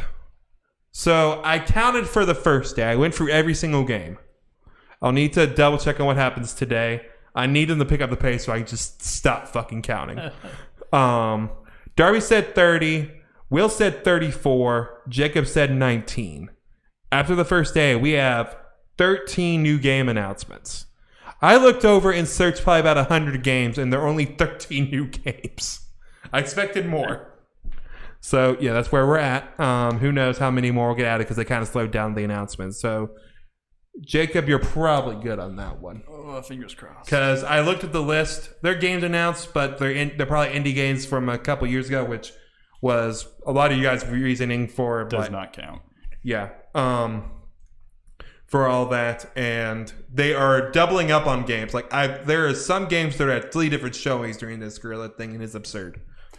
Okay. Now, this one is interesting. What percentage of Sony's first... The alarm went off at the clinic. It's probably nothing, but I need to go check it. So just end the show and just hit stop recording on both of the things you got. Okay. What percentage of Sony's first presentations showing off the PS5 will be spent talking about hardware feature and specs? We had Darby who said 25, Will that said 21, and Jacob said 33. So Will has the low. If you watch that presentation, you can probably figure it's nowhere close to any of those numbers. Yeah. Oop.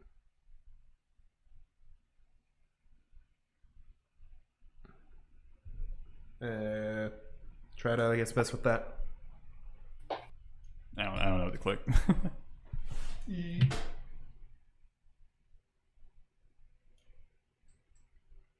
Oh yeah, it's not Discord.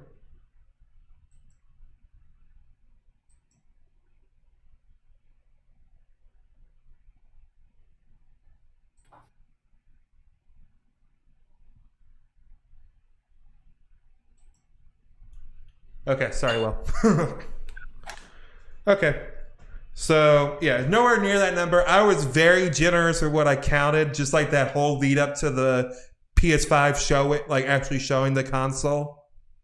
The only reason I was generous is because, and not very particular with my word, going strictly with my wording, it's because it was nowhere close. But even with all that, I got a 5.8% of the conference. Nice. So Nailed it.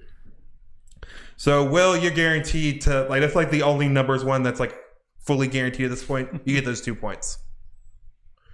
Okay. Final one. Just to kind of update on this one. We're not going to have an exact answer until the very end of August. Most viewed Jeff Keighley Summer Game Fest video.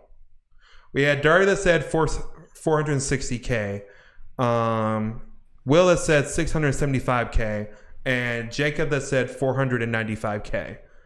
The current winning one, as far as a normal Jeff presentation thing, is 260K with the Unreal Engine revealing. So right now it's Darby getting the points because he has the low. Though I need to go back and check my exact wording for how he did this one. There is a video, technically what he's calling a Summer Game Fest video, with his PS5 event reaction, which is 685,000, which is higher than all yours. I don't think I'm going to be counting that. Kind of wanted to get you guys' impression on that, since he's counting a Summer Game Fest. We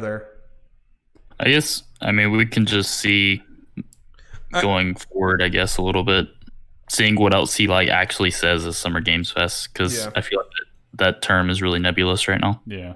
Yeah, I want to say my wording. I'm pretty sure I said like his actual like presentation things was actually showing something off and not like that. But just wanted to throw that out there, and then that's a thing. So yeah, it's either right now the low or the high is going to get it. Well, Jacob's guaranteed points either way, but so yeah, that's where we are at. I believe if I added the points correctly, if things kind of stay as the winner who they are, which it's not. We know that for a couple of those games. Darby has 3 points from this.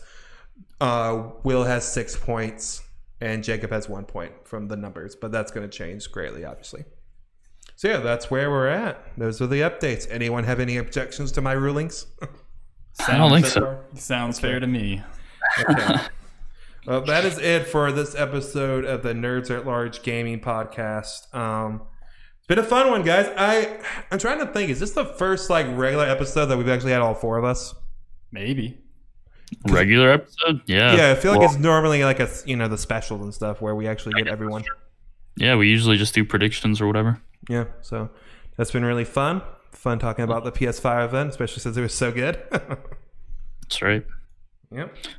I guess if nothing else, we'll come back for, well, I don't know, maybe we can do one for EA, but definitely Microsoft in July. I don't know if we need to get together for EA.